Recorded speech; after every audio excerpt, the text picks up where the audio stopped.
Wednesday, Thursday, Friday, Saturday, Sunday, Monday, and not wait till it's Monday on the Tuesday show with Ted and CJ. Wednesday, Thursday, Friday, Saturday, Sunday, Monday, and not wait till it's Monday on the Tuesday show with Ted and CJ.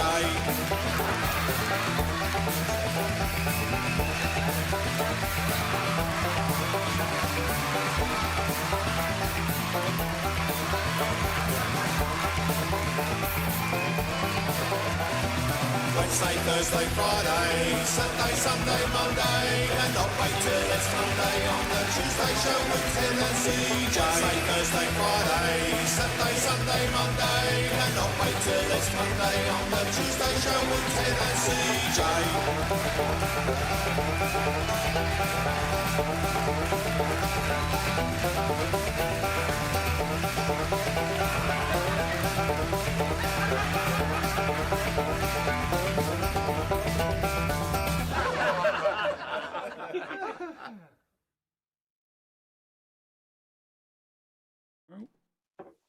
Hello. Hello, we're here. Wax on, wax off. Wax on, wax off, indeed. Oh, my camera's wobbling again. Oh. Sorry, everybody. Don't get seasick. Meanwhile, I'm creating a noise distraction there by accident. I didn't hear anything. So nobody look at the man behind the curtain. So. No, pay no attention to that man behind the curtain. That's the same. Oh, yeah. I mean, if you want to look at men behind curtains, I guess that's up to you. So, well, you know, whatever's your bag. True. Hello, Chrissy, in the chat. Welcome to the show. Fantastic. Look at that. First in, last out. Is that what we're saying here? So, yeah, get out. Is that what you're saying? Anyway, Happy New Year, everybody. There we go. I'm in the chat as well. You're in the chat now as well. There you go. Yeah. Hey, Ted. Hey. Yeah. Hey. Hey, everyone out there in the world. Yeah. Happy New Year. Welcome to the show. Welcome to 2025. This will be our year, or at least that's what I was saying. Only 8 days ago or something. Something like that. Yeah. Something like that. Whenever we had the big thing, you know, 9 days ago. The thing yeah. with the man with the red suit. Yep. That's it. Trooping the colour. No, Christmas. That was it. Okay. So anyway, how CJ is 2025? Because I'm finally learning to say years like that. 2025. Yeah. Yeah. Like a common man like me. 2025. 2025, Gov. Yeah. We're 3 days in. How's it going for you so far? It sucks so far. Is all I'm going to say. Really? Okay. Yeah. So soon. Yeah, I know, right? No, I'm having some sleep issues right now. I was talking to the other half about this earlier on today, and I was just like, it feels like at the minute I'm literally working on a 48-hour day. I'll sleep one night, but then I won't sleep the next night. Yeah. Like I just can't, I'm not tired. I can't fall asleep. My mind won't shut off, so I end up like getting up and just doing other stuff. Yeah. You know, cleaning, tidying, or watching TV or whatever. And I don't feel tired at all until it gets to like 10 o'clock on the night where I do get to go to sleep. Yeah. So yeah, sorry, I was distracted there for a second. Hi Bex, Happy New Year. Hi Ruby, Happy New Year to you as well. And all kicking off in the chat today, isn't it? Still, though, we are missing Dave, and we are missing Dave. Yeah, I miss Dave. I miss him too. But yeah, so that's how my year started off. So how's your year started off, Ted? Yeah, okay. I mean, we're only a couple of days in, so it's hard to say. I mean, I was saying in the Christmas special, every year I think, right, okay, this is it. This is our year. This is my year. And then like a week or so in, there's always next year. Oh, bugger. Yeah. But I think maybe, who knows? I mean, it's not gone completely. It's not gone completely to shit yet. So there's still time. There is. Well, there's still 362 days of time. That's right. Yeah. And that's maths. That's quick maths. Yeah. Yeah. Yeah. No, it's not too bad. I mean, like I say, with 3 days in, we got plenty of time. What's the rush? Why do we want it to fail right away? Because I don't want it to fail right away. No. I don't want to fail at all because, like you say, this is going to be our year. It is. It is indeed. In the chat, get in the chat and tell us how your year is going so far. What's happening? What's going on? Yeah, what's going on around the world, wherever you're from? Tell us what's happening right now. Yeah, the good thing is because it's only the 3rd of January, we can all give ourselves a pat on the back because probably so far we're doing okay with the New Year's resolutions. To be fair, I'm doing all right actually. I haven't eaten any junk food since New Year's Eve. Yeah. So that was one of my key resolutions for this year was to stop eating crap and try and lose a bit of weight. Yeah. And so far, 3 days in, I'm doing all right. Well, I don't think I've had any junk food since New Year's Eve. I had a Chinese on New Year's Eve. Yeah, what was he like? Or her? It was good. He delivered some food, and then I ate it. So that was nice. Dad jokes. Yeah. I don't think I've had anything since then. No? Well, it's only been a couple of days. Yeah. Yeah, I've not had junk food. No. I ordered No. I was really lazy on New Year's Eve. I ordered in from the local shop, convenience store, a frozen pizza, 3 bags of Doritos, some dips, a big bottle of drink, and I was like, you know what, that'll do me for New Year's Eve. It didn't last beyond New Year's Eve because I was determined. You see, on New Year's Eve, come the New Year, I was not going to eat junk food. So to stop me from wasting money, I ate it all. Yeah. Before midnight. Yeah. In the span of about 3 hours. Yeah. I've been finishing some things off. Like pork pie and stuff like that. The thing is, when it comes down to it, I'm taking it gradually. Okay. So, the one way in which I lose weight, and I have done, and I'm sure we'll do again, is by cutting out the carbs. Yep. Right. Always works. Cut out the carbs. Yep. Reduce carbs. Yeah. No carbs before marbs. And if I cut out the carbs, it works. But I'm taking it bit by bit. So first of all, no takeaways and anything like that. Yep. And then hang on, I'm just thinking, what have I eaten? Oh no, I didn't. No, it's fine. And then I just had this frightful thought that I'd had a takeaway. Okay. And then next it'll be the no carbs, and then after that it'll be I don't know, give up the old sugar and things like that. I just can't go carb free. I just can't do it. Yeah. Pasta, rice, potato, bread. I do buy wraps. Wraps are my bread. Although I've started buying bread a bit more now, so I buy bread rolls for burgers. Make like chicken burgers every now and again. I bought. I've got some hot dog rolls coming tomorrow in my grocery delivery for hot dogs, I guess. No, why did I buy them? For bratwurst. I freaking love bratwurst. Bratwurst are so bad for you. They're so full of fat and bad stuff. But I love them. They're so good. I'm not giving them up. But for me, I'm going down the road of proportion, moderation. That's what I was thinking. I'm going down the road of moderation. So instead of making 2 chicken burgers, I'm going to make 1. Instead of making 2 ham and cheese wraps for lunch, I'm going to make 1. And see how I go with that. And then if I'm feeling hungry, just to drink a lot more water. And I've got slim fast protein shakes and that kind of thing. So I'm going to use that to try and help me lose some weight. But yeah, I know mine has always been portion control. I'll order a pizza from Domino's or Papa John's and I'll just eat the whole thing. And I'll literally because I'm sitting there going, and I don't blame my parents for many things, but I absolutely blame my stepdad for this. He was all about maximizing value. It's like, if you're going to, he'd work it as to you spend £1 per person per meal per day. That's it. That's how you calculate how much you got to spend on your monthly shopping. So I took that then as, well, actually what I want to do is if I've got £3 to spend on a meal deal in Tesco, I'm not going to just get a ham and cheese sandwich. I'm going to get the sausage, bacon and egg triple sandwich.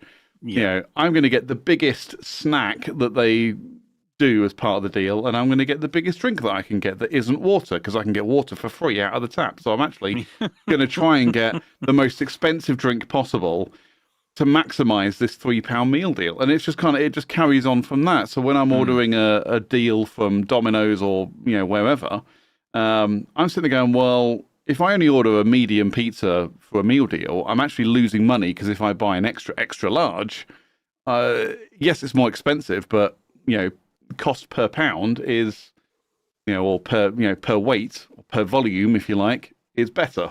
The value is better. But then I'll just sit there and eat it all. I won't save it. Not me. Yeah. I'm just going to eat it. I'm hungry. Well, in of itself, it's not a bad idea to get best value, but yeah, I know how that goes. I do. I have done that, where I look at the meal deal and I think, well, I've got to get the maximize. Well, you do, don't you? I mean, why would you not? Exactly. You got to maximize your money. It does make sense, but actually, you need to think about actually what you're ingesting, because that's really the most important thing, isn't it? I was thinking, like, right now in 2025, where everything costs a fortune, maximization is what it's about. But now I'm trying to employ an extra layer on top of that of, not only am I trying to maximize my value, I'm also trying to just control my portions. So if I do happen to go to the shop and get it's now like £3.50, it's not even a £3 meal deal anymore. Whatever the cost of the meal deal, is not to eat it all at once. If I do buy the triple sandwich, to only have one of them, and then just put the rest back in the carrier bag and tie the carrier bag up, so just get rid of as much air as possible. To just little things like that, and then spread it out throughout the day. And then actually, what I find then when I get home is I don't have to make dinner, because I've eaten enough throughout the day from that meal deal, rather than leaving the office at midday, going to the shop, buying a lunch, and destroying it there and then.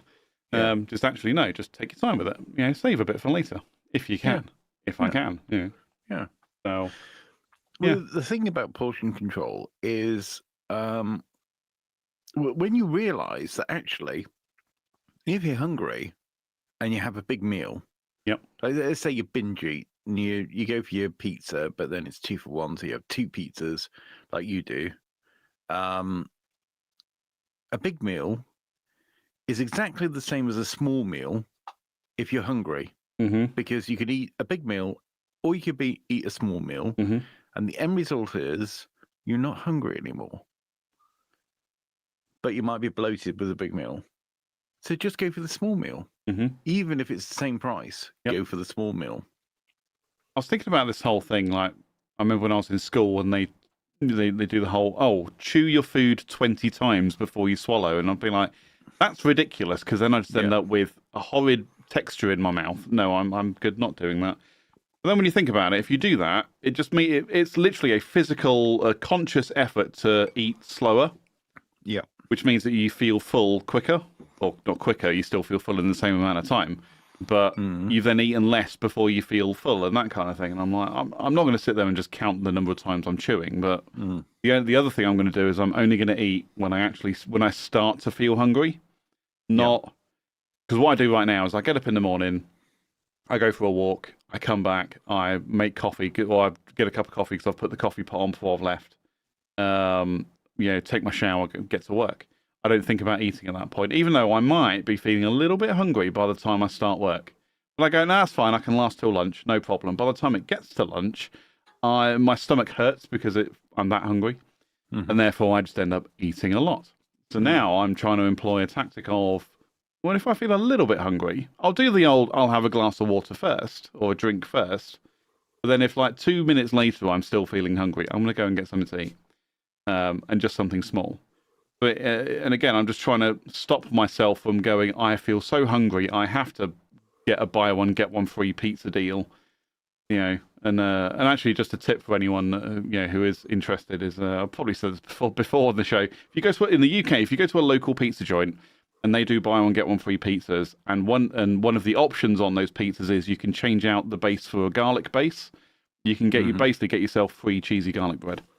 Yeah. So get your big pizza, whatever you want, and then for the free one, just order a margarita, but change the base out from tomatoes to garlic. You got yourself cheesy garlic bread. Brilliant. for free. Health tips from the Tuesday Show. That's just a money-saving tip. That's not a health tip. That's a money-saving tip. But again, if you're good enough, and there's nothing wrong with day-old pizza, so if I did do that, I have to learn to control myself so I don't destroy the whole thing in one go. Yeah. Which I don't trust myself to do that. Yeah. Not yet, anyway. Yeah. Yeah, absolutely. I'm not. I much prefer pizza at the time rather than the day afterwards. Yeah. It's never quite the same as a. No. But then again, I do that with for example, the Chinese on New Year's Eve. Mm-hmm. I always think, I'll leave a bit behind because I can heat that up and eat that, and in the morning or whatever. Never do, because it's just not an appetizing thought the next day. No, see, I was always told you should never reheat Chinese food because it's basically reheated anyway. Well, and like you shouldn't reheat food twice. So when you order Chinese takeout, it's basically reheated food, so you shouldn't then reheat it a second time. Or something like that. I don't know how true that is. I don't know how true that is. I mean, but then again, it doesn't last long enough in my house for that to be a concern. So, what's reheating? Yeah, what's Tupperware? That's it. Yeah, that's it. I have a distinct lack of food storage containers in my house because I don't need to store it.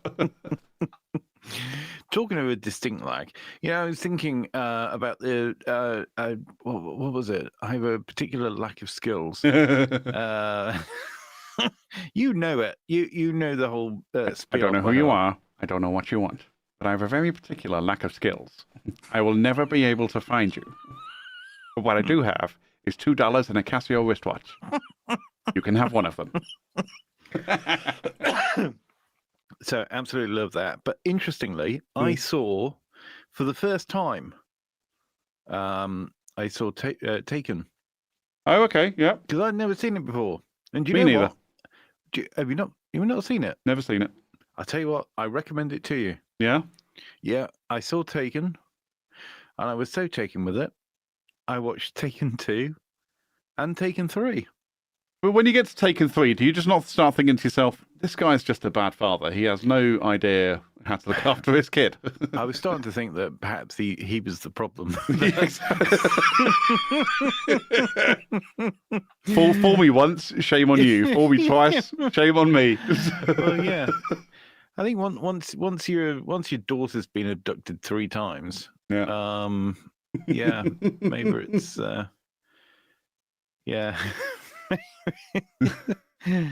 Bex has jumped in the chat. Sorry, so I was going to rewind slightly. Oh, yeah. Bex jumped in the chat saying cold chow mein the next day is good. I don't know if I agree with that. Mainly because I haven't tried it. I'll tell you something about Chinese though, and this goes back to like the portion control and eating slowly and all that sort of thing. Yeah. Eating with chopsticks is good for that because you eat slowly. Because you have to eat slowly because there's only so much you can get it. Because if you're eating with a spoon or a fork or something like that, you can throw as much in your gob as you like. Yep. Do you own chopsticks? No. I mean, the last couple of times I've used chopsticks, they've been ones that come with the food, and they're just like the wooden ones. I need to get some really. I used to own chopsticks. They were really nice. I had 2 sets, a black set and a red set, and they were nice and like clear coated painted wood type thing. They were really, really nice, but they are useless for eating. They are literally there purely for decoration. Yeah, don't use them. Just the disposable ones that you snap in half and what have you. They're much better because they've got better grip on the food. These things were too shiny and therefore too slippery to actually hold on to any food. So don't buy them.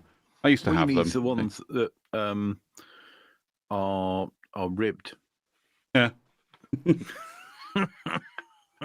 Ribbed for the chicken's pleasure. Anyway, absolutely, yeah. You should get some ribbed and studded. Yes. So, because why not? Why not, indeed. Well, of course, the Japanese have what did we just say? Chopsticks. Chopsticks. But they have pointy ones. I mean, I might be making. I'm not an expert when it comes to Chopsticks. Oriental. Are you supposed to say that anymore? I'm not sure you're allowed to say that anymore. I don't know. I mean, It's it depends on the context. Asian cuisine. Well, yeah, but then Asian is like, well, that's pretty much.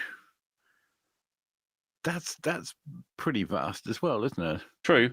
Yeah. I don't know. Who knows what to Anyway, say for the best? I'll say what's the right thing to say in 2025? Yeah. Who knows?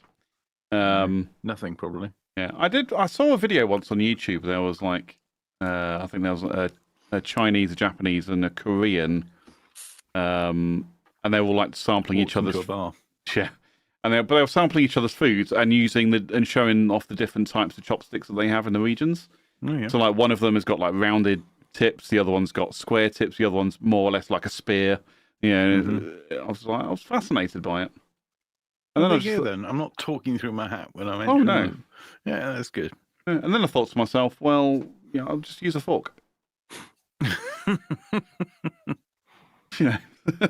Why try and learn these things when I can just use a fork? Although I actually enjoy eating with chopsticks.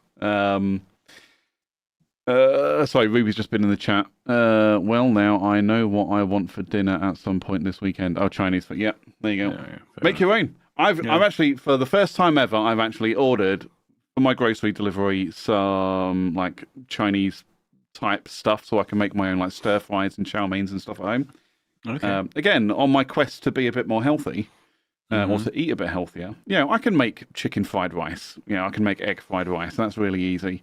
But I'm like, no, you know what? I want to put some bean sprouts in there and some noodles and some other bits and pieces. And well, it'd be quite nice. So yeah, I might make myself some Chinese this weekend. Yeah. Super. Anyway, sorry, I got sidetracked there. That's fine. I was getting sidetracked myself. Yeah, I wasn't even saying anything. Chopsticks. Yeah, don't buy reusable chopsticks. They're useless. Just buy the disposable wooden ones. They're still environmentally friendly because they're wood. They're going to decompose eventually. It's fine. Just put them in the recycling. Don't put them in the regular trash.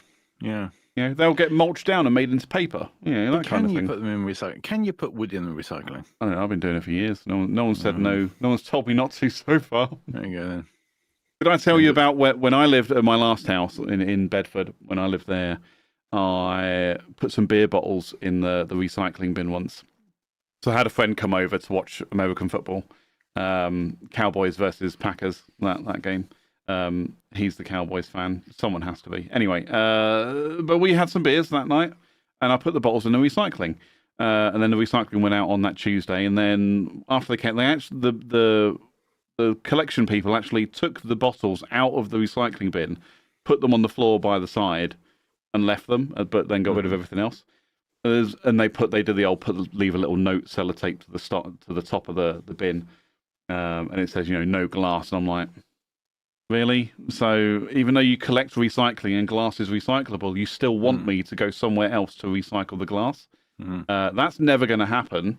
So when I just started putting the glass at the bottom of the bin. I was like, you don't know it's there, and by the time you figure out it's there, it's too late. You've already collected it. So bye. Yeah. Well, I'm not going to play this ridiculous game of, you can't recycle that. Yes, you can. It's glass. It's all going to the same place anyway.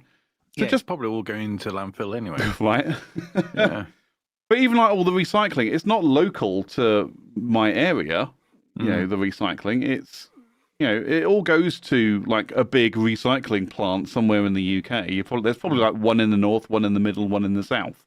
Maybe a couple extras, but it's not local to the area that I live in. East and west? It might be east-west. Yeah. Could be, in all corners of the country. Who knows? Maybe it is in every county. I don't know.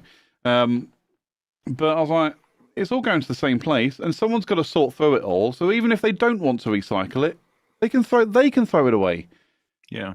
And I looked at it and went, that's a them kind of problem. That's not a me problem anymore. That's a them problem. Anyway, we've sidetracked.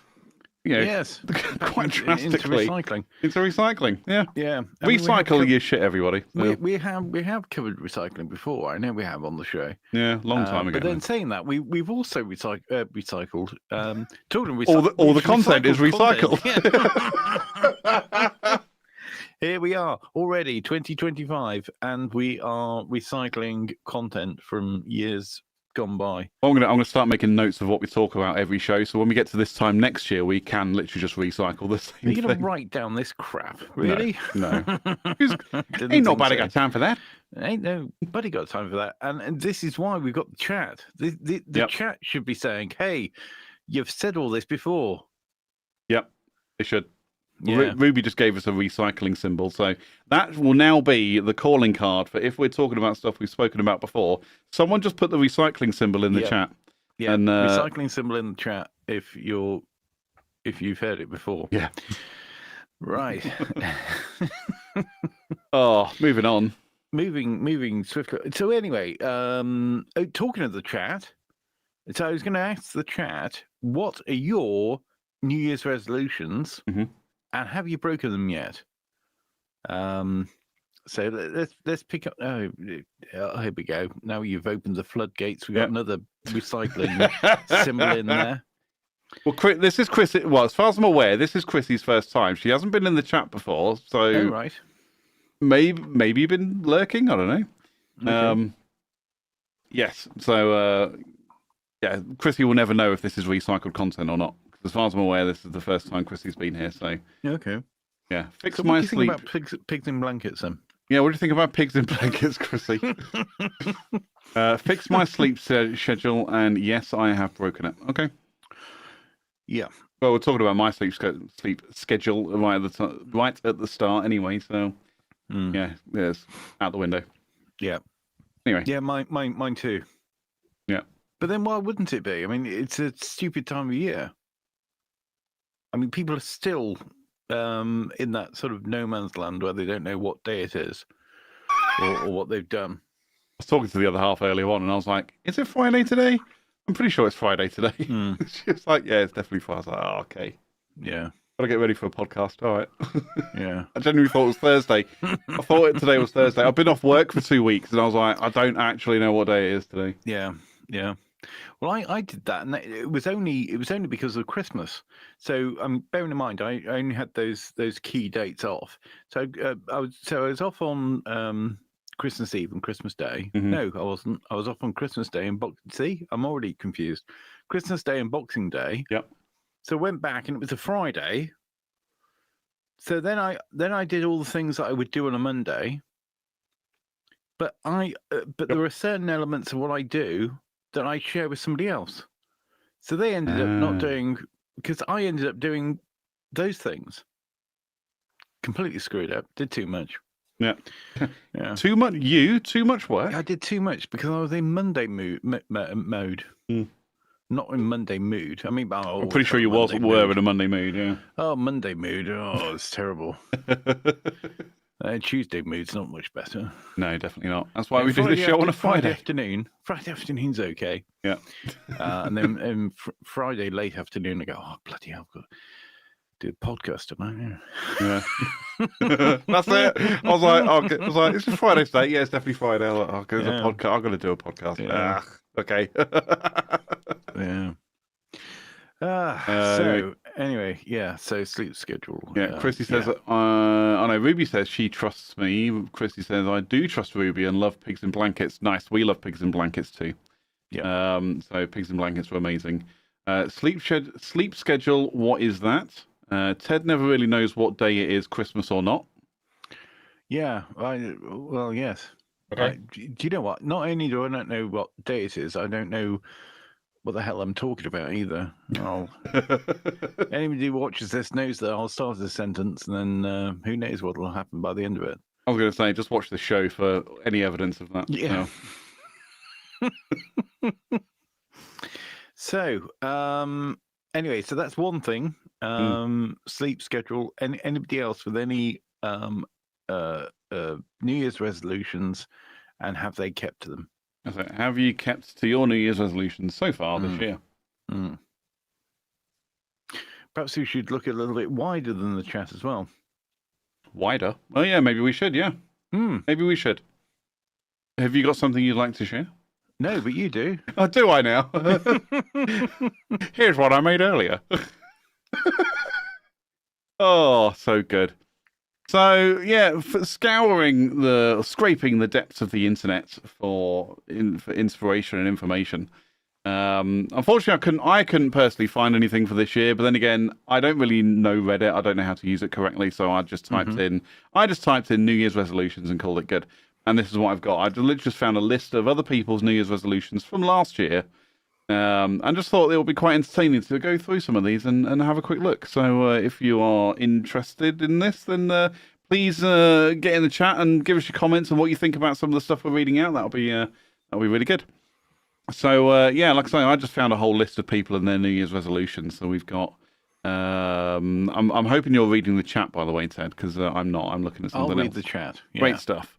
So yeah, Mechanic Hopeful 4096. I'm not going to do that. That's really dumb. Over the years, I've learned to break out of my shell in the social department, and I was a huge introvert, and that's changed slowly. This year, I'm planning to take more initiative to reach out to people first and make plans. I've realised I've always been kind of the one to neglect doing that. I have great friends, but I tend to be very passive. Now, I don't know about you, Ted. I can really relate to this. I have a very small circle of friends, but my circle of friends are great friends. Mm-hmm. Yeah, they are people I know I can turn to in times of crisis, or they can turn to me and I'll do anything for them. I don't have a very big circle. Mm-hmm.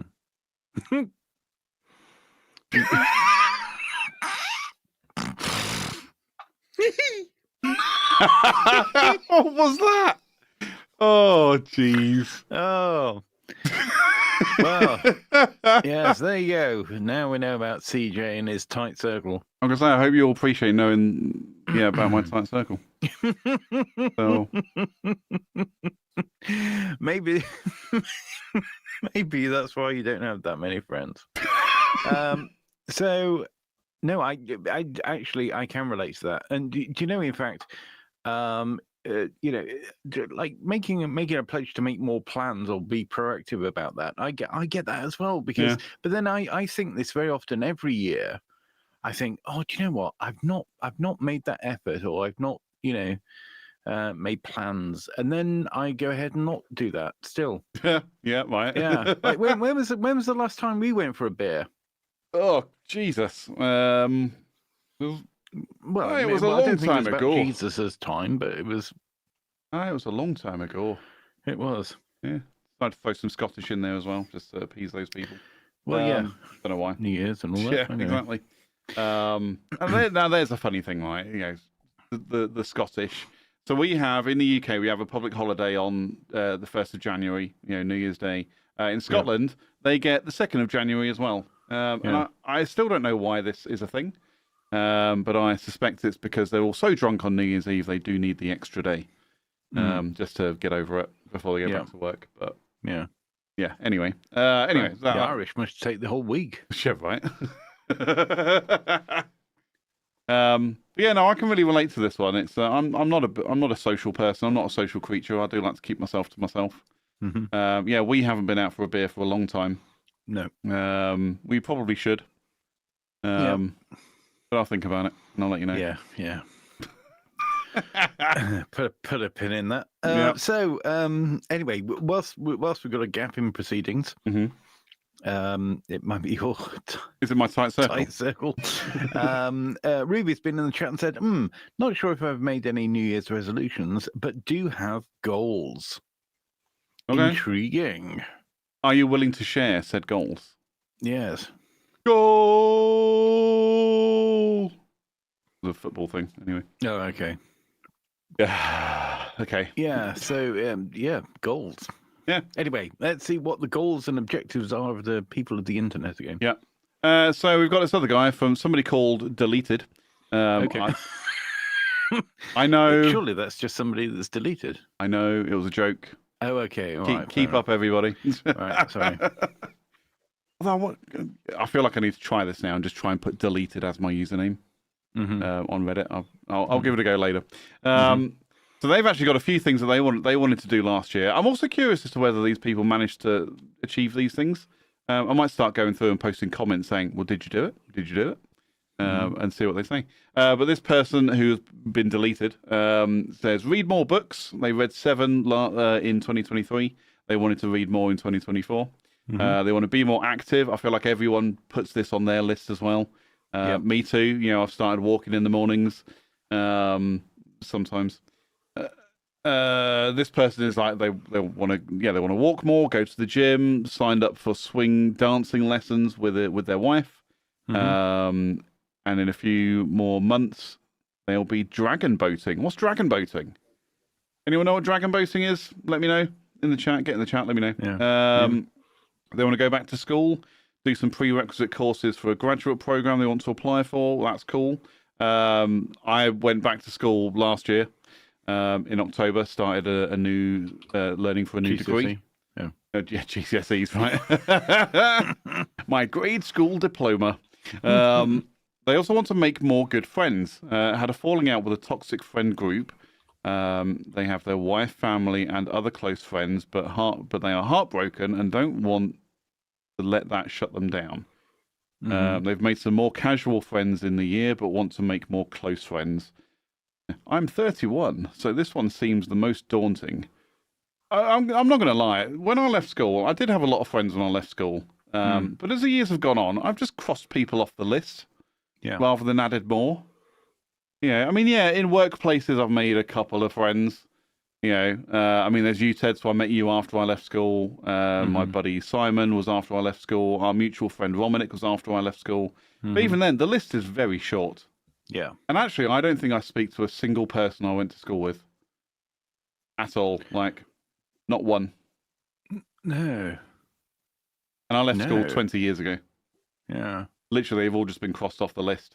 Yeah. I mean, I'm friends with them on Facebook. All diverged, haven't we? We've all gone in different directions and different places. Exactly. You'll end up doing different things, and you just lose touch. It's just the way it is. I suppose if people have lived in a village and they always live in that village, then they're always going to be around people that they've been to school with. Yeah. But I think, for a lot of people, they'll move around, and there's no reason why they would necessarily keep in contact. Yeah, exactly. We'll certainly see them. Unless you've got things in common or have a particular connection with those people, and that's the only thing I could think of. And like I say, I've made a few friends from workplaces and hobbies and such like, but again, not many. It's only a very fine few who I have something in common with. But even then, sometimes trying to keep up with those friendships is a struggle. But again, I've already said I'm not a social creature. I would much rather be sat on my sofa watching Star Trek. So that's what I would rather be doing in most cases. Yeah. But I get this guy's issue. What did he also say? He also says he's had luck with a new D&D group, Dungeons and Dragons, for those who don't know what D&D is. Talking of dragons, I did Google. Dragon boating is exactly what it sounds like. It's boating on a boat that looks like a dragon. Oh, I thought you were going to say boating on an actual dragon. I was like, no, what? not on an actual dragon. What, a kimono dragon? Is this like paddleboarding? And then you just use a kimono dragon instead of a board? Yeah. So that'd be interesting. Yeah. Probably sink. Anyway. Yeah. Then you'll be just dragging along the bottom of the water. Yeah.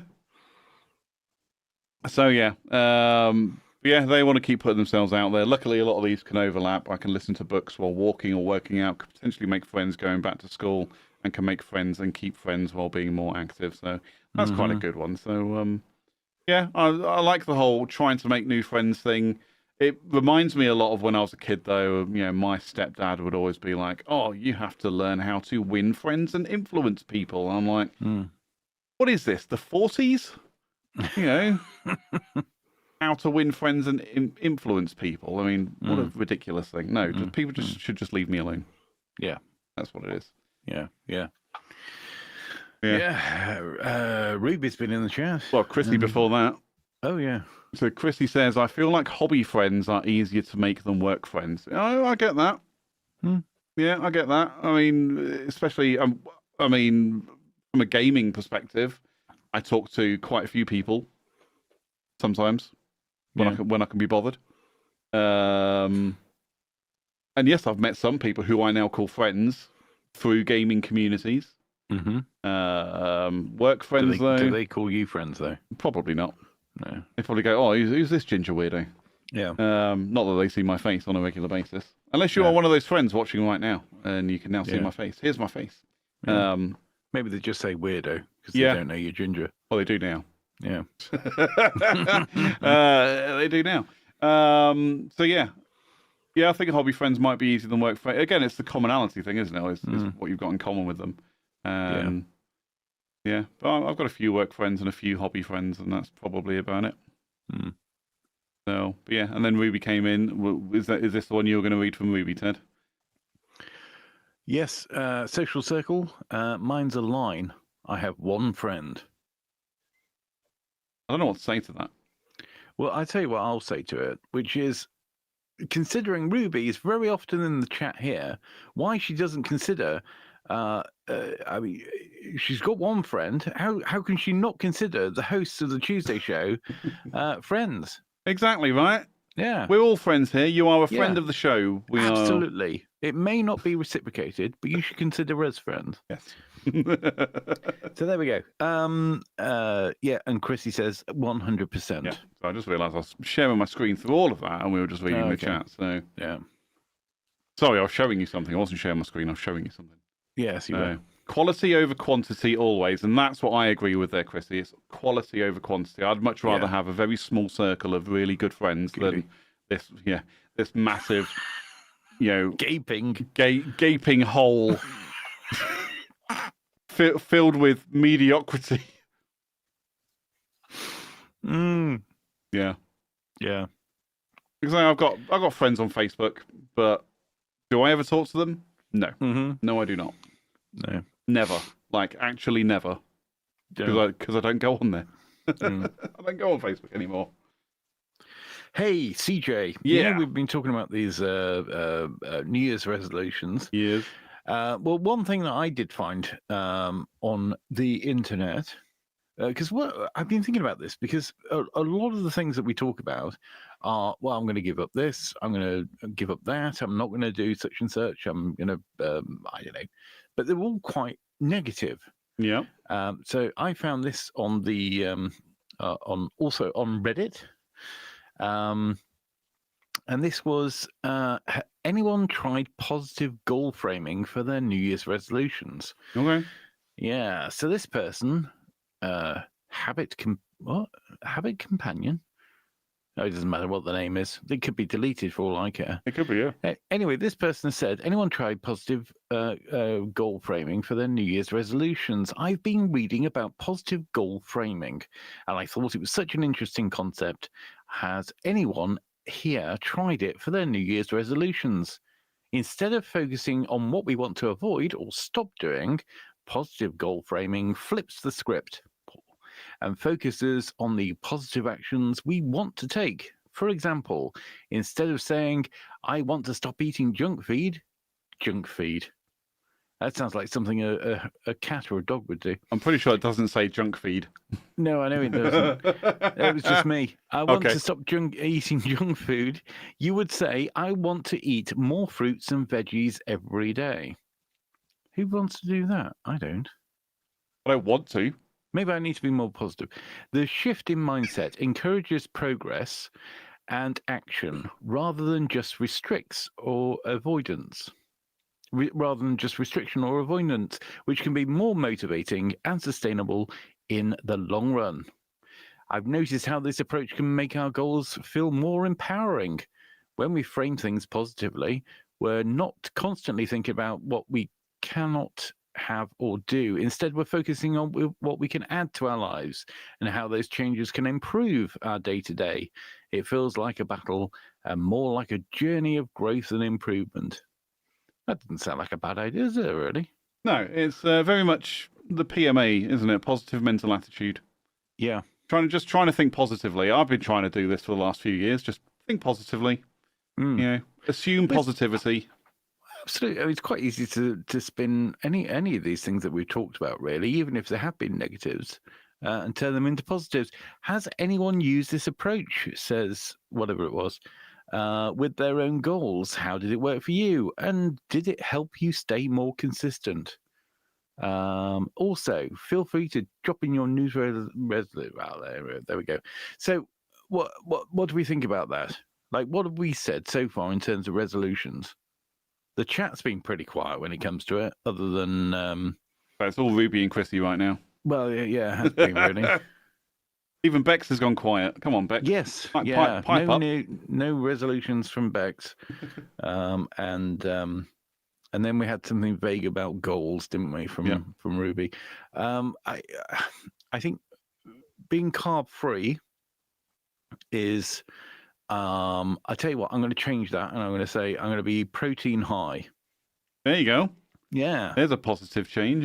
Yeah, I'm going to have a protein high year. I'm okay with that. Yeah. I don't know how hang on, what did I say for mine? Eat less junk food. Well, that's basically that. But I don't want to eat more fruits and vegetables. No. I just have to. If I'm going to lose weight and be healthier, I have to do this. It's not that I want to do it, because I love junk food. Right? Yeah. Eating is my favourite thing to do in the entire universe, right? Yeah.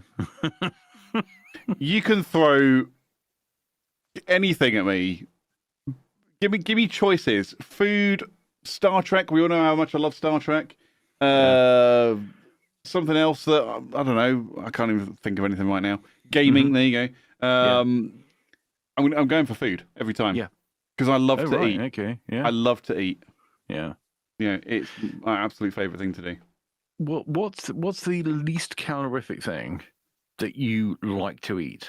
What could you try and thinking about a positive? What could you have more of?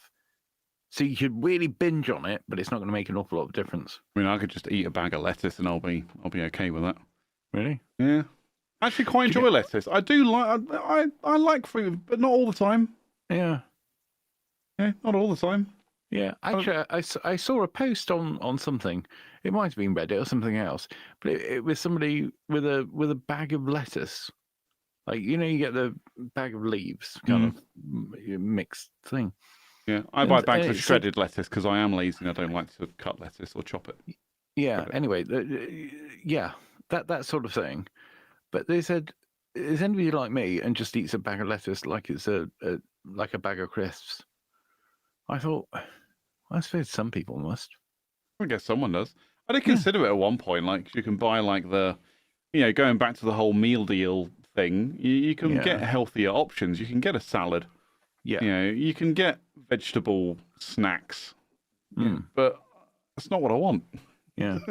I was thinking about this bag of salad that this person was eating, like a snack. I was in a I don't want to give too much away, but quite an important meeting. And there was a guy in that meeting, and anyway, he was chatting away. It was actually leading this meeting, and then there was a small point where he wasn't talking, and he picked up this bag of like grated cheese. He started eating grated cheese out of a packet. That's weird. Yeah, I thought so. Yeah, that's just would you weird. do that? Get in the chat if you'd eat grated cheese. And more to the point, would you do it on a Teams call? I absolutely wouldn't do it in a meeting. Absolutely not. Now, if I was feeling depressed and that's all that I had in the fridge was a bag of grated cheese, then maybe. But I'm not going to eat some. I'm going to get a fork, and I'm going to stab the fucker with a fork. But that's not easy, is it? Eating grated cheese with a fork. No. But again, maybe there's that thing of, rather than getting a big block of cheese and cutting slices where it's easy to overindulge, maybe the whole idea of grated cheese is you eat less because it's grated. Yeah. It's like eating rice with chopsticks. You're going to eat less because it's more difficult to do it that way. And I suppose it's a protein snack. Yeah. Yeah, protein snack, yeah. Yeah. Bex has been in the chat. And said, I've been known to get a handful of cheese out of the fridge, but definitely wouldn't do it in a meeting. No. I don't eat anything in a meeting. I don't have a fridge in the meeting. No. But I have a colleague who will regularly sit there eating biscuits while he's drinking tea. in meetings, and I'm like, I mean, there's something in my head that just goes, that's really unprofessional. Yeah. But I also think, I mean, you do you, whatever makes you happy. Again, I'm trying to think positively and assume positivity, and I just won't say anything. But I'm like, I'm never going to do that. Yeah. I'm never going to eat something in the middle of a meeting unless I'm in a casual call with one of my, I've got a couple of colleagues who I am friends with. So going back to the work friends thing, there are a couple who I'm friends with, and yes, I'll drink coffee, and maybe if I've got a snack with me, I'll happily eat while I'm talking to them, because we're usually just knobbing about anyway, and just just talking crap to pass the time because we're bored and stressed and just need a break. But rather than walk away from the desk where your little icon turns yellow and everyone knows that you're not there anymore, we'll just get on a call and start talking crap to each other. But then then it shows you're on a call. Now, I've got a bone to pick with you, actually, because, you said that you can start a call with yourself. Yep. I couldn't quite work out how that worked. I was going to say, share your screen, and I'll show you how to do it, but we're not going to do it here. I'll talk you through how to do it. But for anyone not in the know, that's if you need to go away from your desk for a significant amount of time, but don't want to peer away, just if you go into your calendar in Microsoft Teams, if you use Teams, there's then a button that just says start a meeting, and you just click that and then go or join call and then start a meeting. It will bring up a little box to say invite people in. We've just closed that, and hey presto, you're in a call with yourself.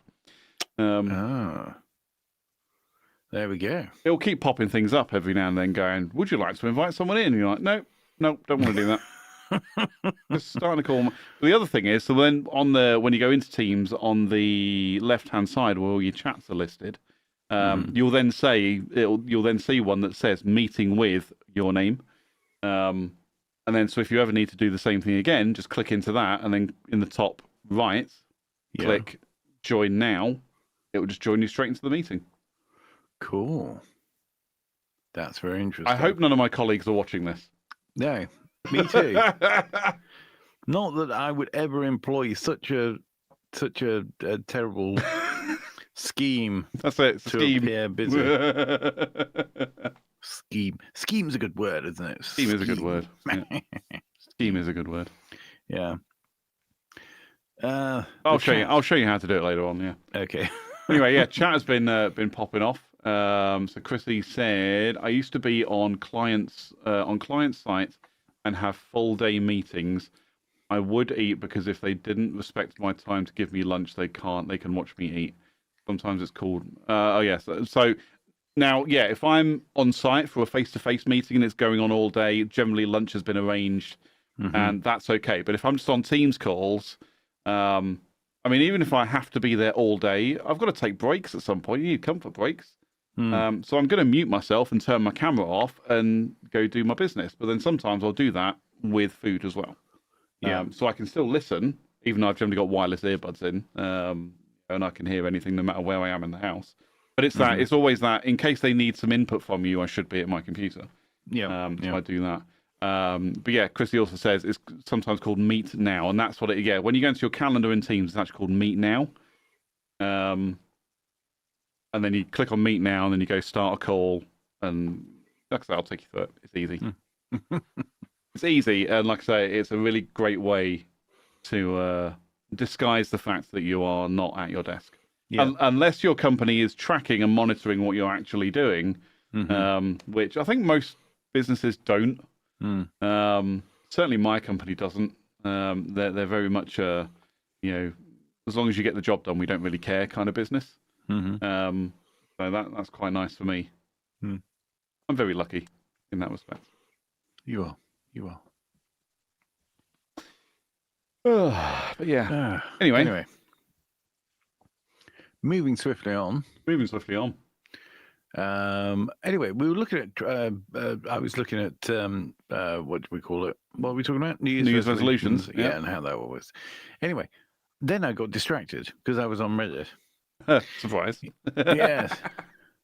So I spotted another couple of things that I thought might be quite interesting to look at. Okay. So this one in particular, and I'm going to read this one out to you, and I want you to tell me what your thoughts are, what your immediate thoughts are when I tell you the story. Oh, there's a story, eh? There is a story, and it goes like this: Am I the asshole? Asshole. Yeah, so you said it straight away. You were saying to me earlier on, I can't say asshole. It doesn't sound right, does it? Asshole. But you immediately said it, so I know, but it just sounds a bit like aerosol. You set a precedent. Precedent. Asshole. Anyway. Am I the asshole for breaking up with my girlfriend because of a caught cheating prank? I, 26M, broke up with my girlfriend, 25F, of 2 years because of something that happened recently, and now my friends are saying I'm massively overreacted. We'll find out.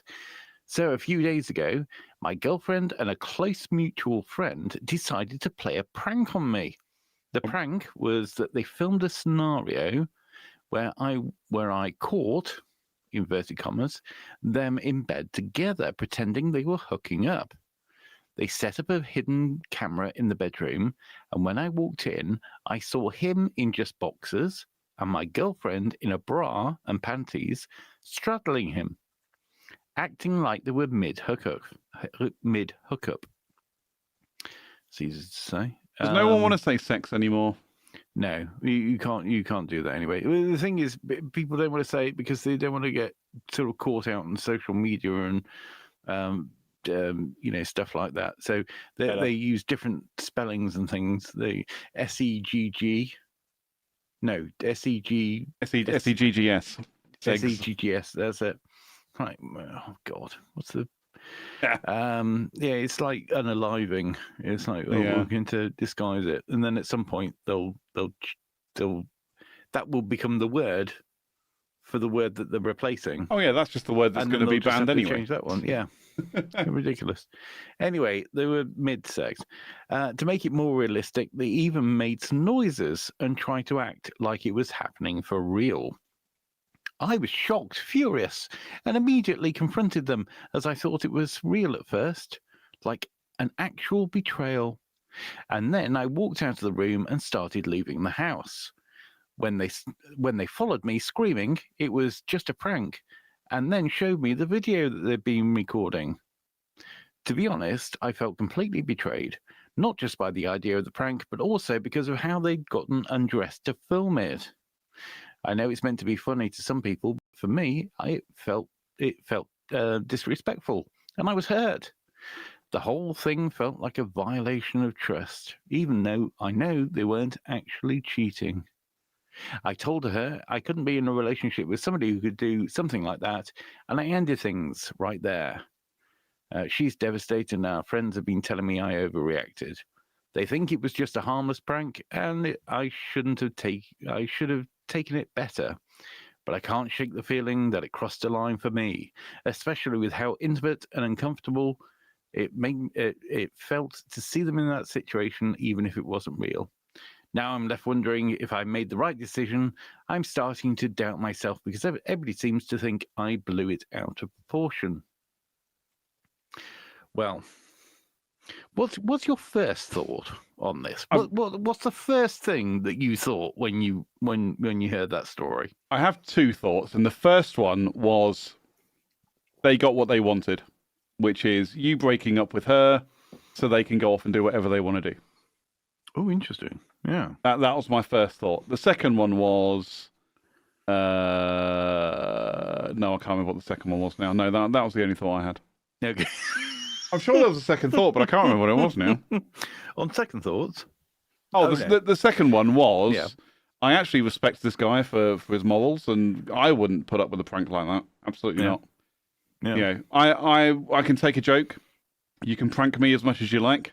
I like to think I'm a pretty good sport, but when it comes to my relationship and the things that I kind of hold, for want of a better term, sacred in my life, don't fuck with that. It's like when you fuck with someone's car.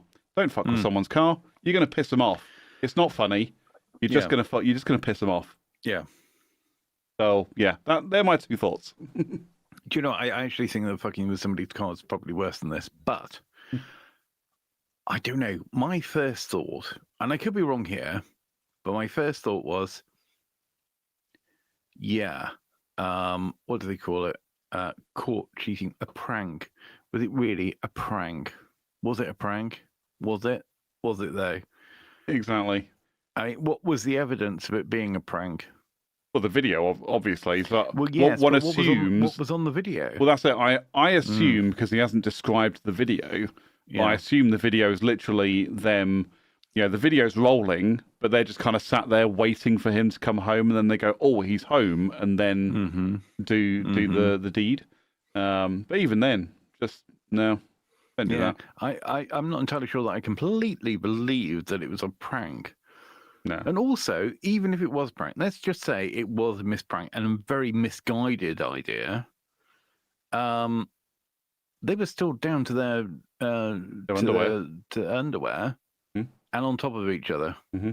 I'm getting the feeling that whoever's idea it was, I mean, it doesn't matter whose idea it was, but the fact that they did it, I think it's not about the prank.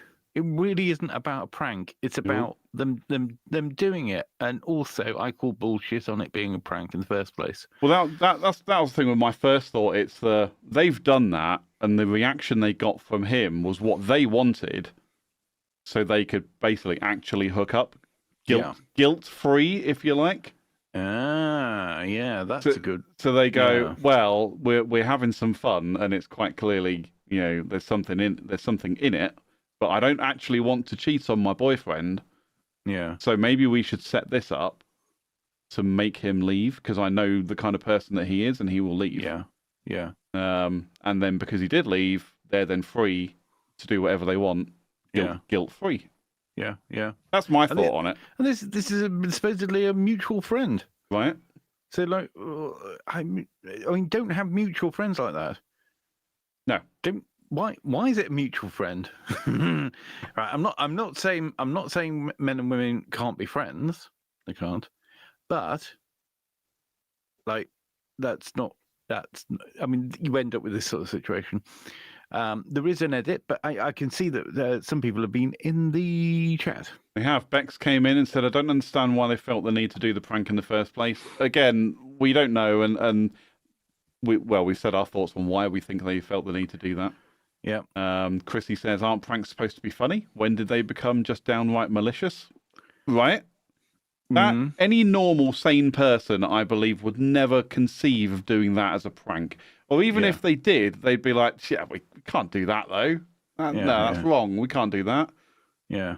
And then Ruby came in with, that's a ridiculous prank. And I agree. If it is actually a prank, that is so over the line.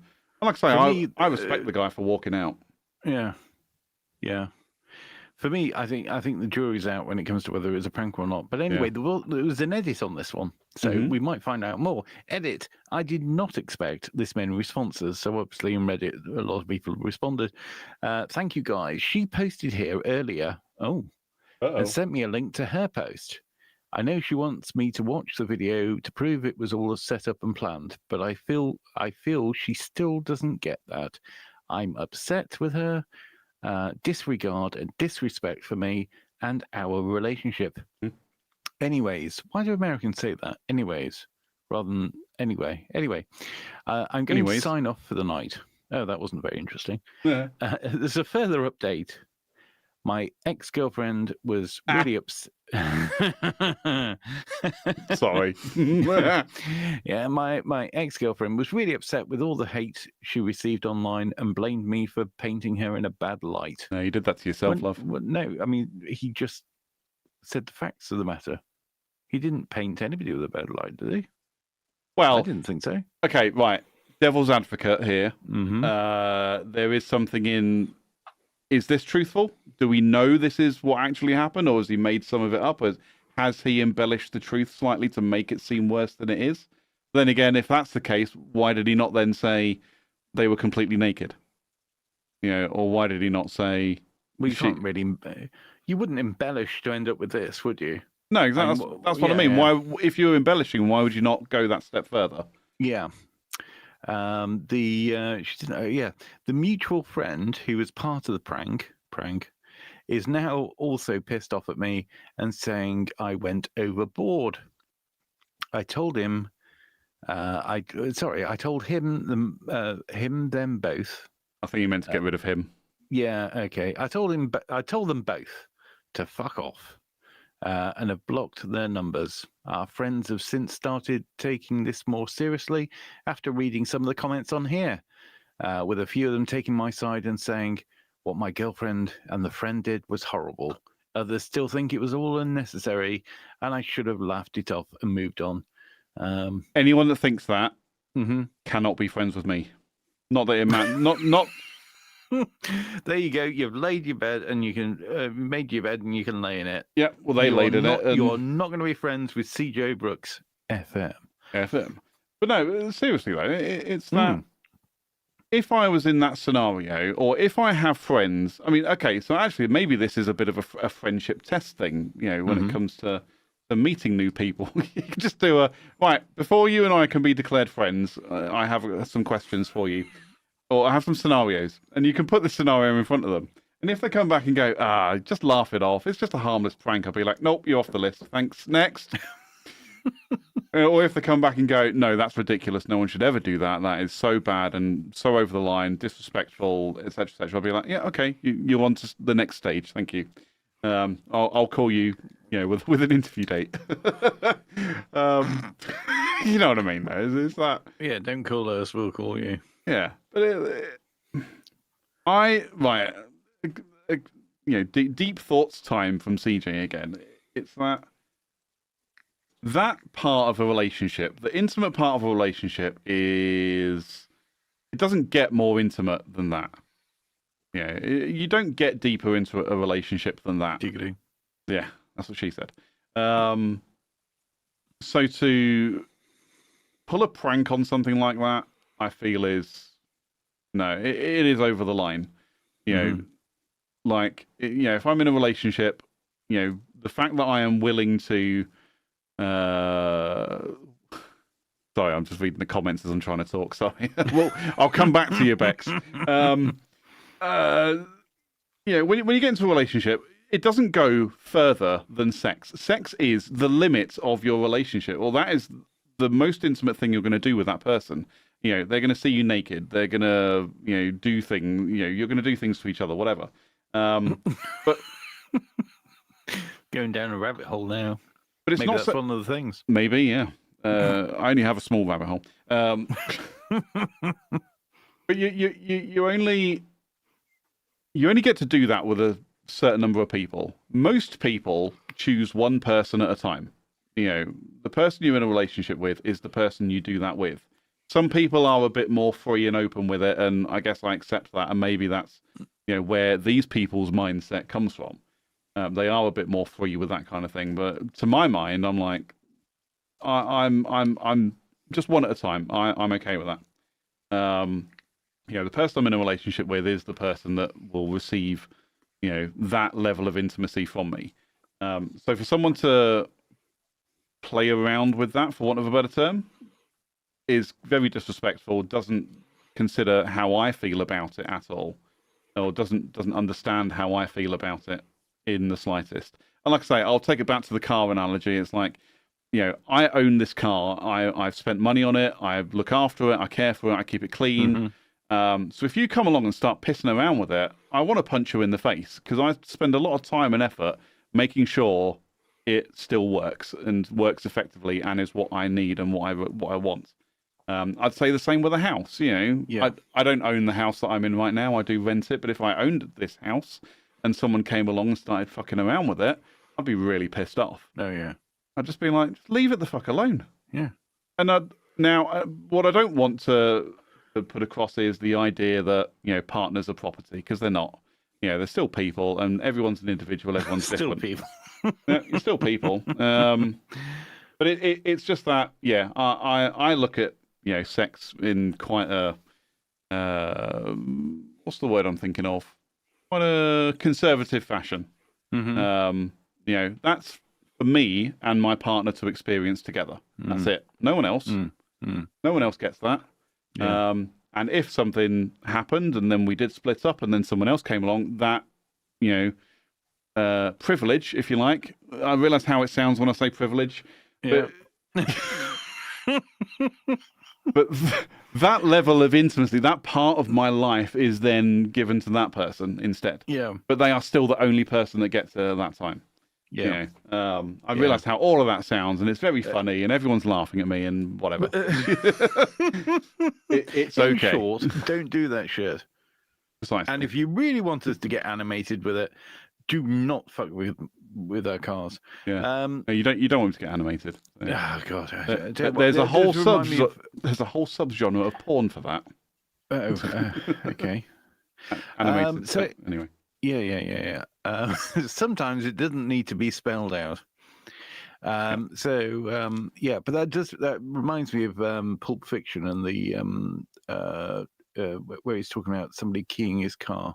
Mm-hmm. He says, it's almost worth him doing it if I could have caught him. Yeah. And I sort of agree with that. Yeah. Yeah. Well, that's it. Maybe that's where these two are. They did it because they knew they would get caught. It's part of the excitement. Definitely. I think there's definitely more to it. Yeah. There's more to this one than meets the eye. Yeah. There's more to it than meets. Oh no, I can't say that on here. So anyway, Bex has been in. Regardless of whether it was a prank, they were still down to underwear, which is also not okay. Yeah. Now, they're all adults. We all know what the human body looks like. So maybe there's something in, well, what's the big deal? We all know what I know what boobs look like. I know what other bits look like. What's the problem? But again, for me, it's that, I don't want everyone to see me naked. Yeah. That should be reserved for the select few. Yeah. And I know they're not naked before the chat goes bananas, right? Thank fuck no one else sees me naked. No one needs that. Yeah. Ain't nobody got time for that. Ain't nobody got time for that. Ruby says she deserves what she got. Yeah, being sacked off. Yeah. And then Beck says, what's the second stage of the interview, CJ? Food choices, actually. Really? Is the second stage interview, yeah. So you get past the friendship test of, here's some scenarios. The next set of questions in the second interview is, it literally is just called bacon. And the choice... The choices are smoked or unsmoked, back bacon or streaky bacon, and there is only one correct answer. So if you don't match that criteria, you're out. you're out of the race. There you go. There we go. There you go. There you go. Although I do like it unsmoked. Some people just want to watch the world burn, don't they? Yeah. Unsmoked bacon. What the hell? Yeah, but I have grandfather rights on friendship, so that happened before the bacon question. Yeah, no, I'll give you that. Yeah. I'll say I'm not going to end our friendship just because you like unsmoked bacon. Just fall out over bacon. Just if you ever come to my house and I make bacon, prepare yourself for disappointment. So, hey, it wouldn't be disappointing. I just have a slight preference, and that is all. Yeah. And you know what? Sometimes having a preference can be a preference about that particular time. Yeah. So it can be, okay, I like both things, but I wouldn't necessarily want both things at that particular time. Yeah. So one day I might want a sausage. The next day I might want bacon. And then the third day, I've heard that about you. A pig in blanket. Pig in a blanket. Okay. Fair enough. What else have we got? Ruby says bacon. Of course it's bacon. Yeah, always. Beck said, it's a good job I've watched a few episodes of this podcast to know the correct answer according to you. Exactly. Oh. That's the correct answer according to me. Drinking emoji. Yeah, all right. Jesus. Okay, well look, I've got a am I the asshole thing for you. Speaking of food. Yeah. So, am I the asshole for making my friend walk home after he insulted my cooking? Now, I'm not a good cook. I can cook. I don't think I'm particularly good. And I am open to critique when it comes to my cooking, because I know it's not that good. So I'm interested to see where this one goes. So we've got 27M. What does that mean? What does 27-year-old male? Yes. Okay. Yeah. I don't understand why that's relevant, but okay, well, let's carry on. Well, it gives you some. And now you can imagine what a 27-year-old male is cooking, rather than you can go through these entire stories and you've imagined a completely different person. Well, knowing that this post was from 8 hours ago, I'm thinking Zoomer, and he's clearly a complete snowflake. But anyway, let's move. Yeah. Okay. I, 27M, hosted a small dinner at my place for a few friends last weekend. I'm no professional chef, but I enjoy cooking, and I spent hours preparing a nice meal. Everyone seemed to like it, except for my friend Mark. I don't know why that Mark is inverted commas. Is this a pseudonym? Fine, okay. Just yeah, that'll be it. Yeah, and he's 28M. From the moment he sat down, Mark kept making little comments like, "Did you forget to season this?" or "This is why I stick to takeout." At first, I laughed it off, but he wouldn't stop. Eventually, he said something like, "Man, even a frozen pizza would have been better than this." What a dick. Sorry. I mean, I haven't even finished reading. This guy's a knob. Yeah. I'd make him walk home as well. Fuck you. That was the last straw for me. I told him, if you hate it so much, maybe you should just leave. He laughed, thinking I was joking, but I wasn't. I made it clear he wasn't welcome to stay if he was going to keep insulting me.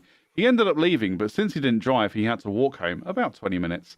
Now, a few friends are saying I overreacted and that kicking him out was too harsh, while others think he deserved it.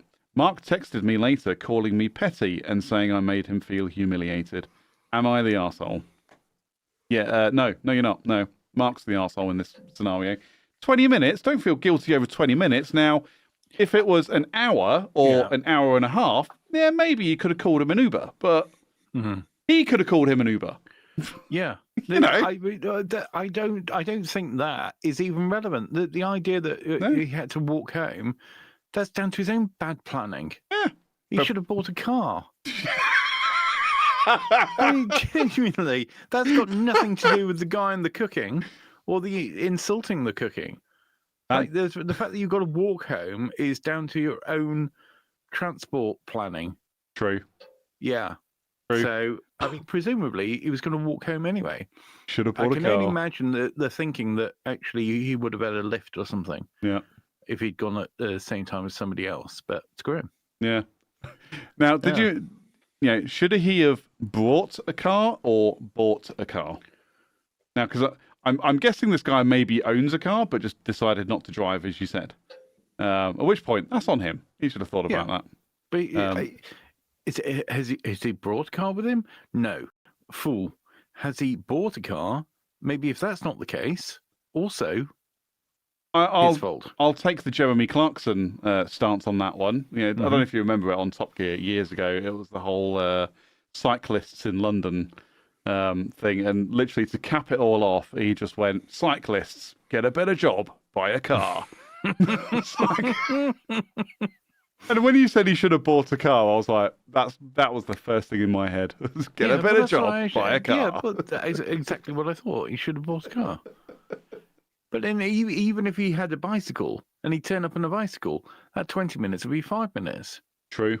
So that's irrelevant. So we can move that out of the way. Yep. Don't care. Mark, sort your life out. Yeah. Mark, you're a dick. Don't never insult the chef. Don't insult the chef. No. That really is the life. That's one of life's rules. Don't insult the chef.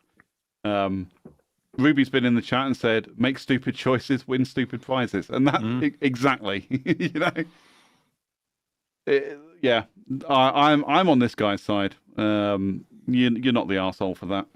No, he shouldn't have insulted your cooking. And like I say, if someone wants to say something about my cooking, if they don't like it, just go, "You know what? It's just not to my taste. I don't like it. You know what? Cool. What would you prefer? Or what can I do differently for you? How can I help? What can I do to fix it?" Don't just sit there, taking fucking snipes, like pot shots at me for it.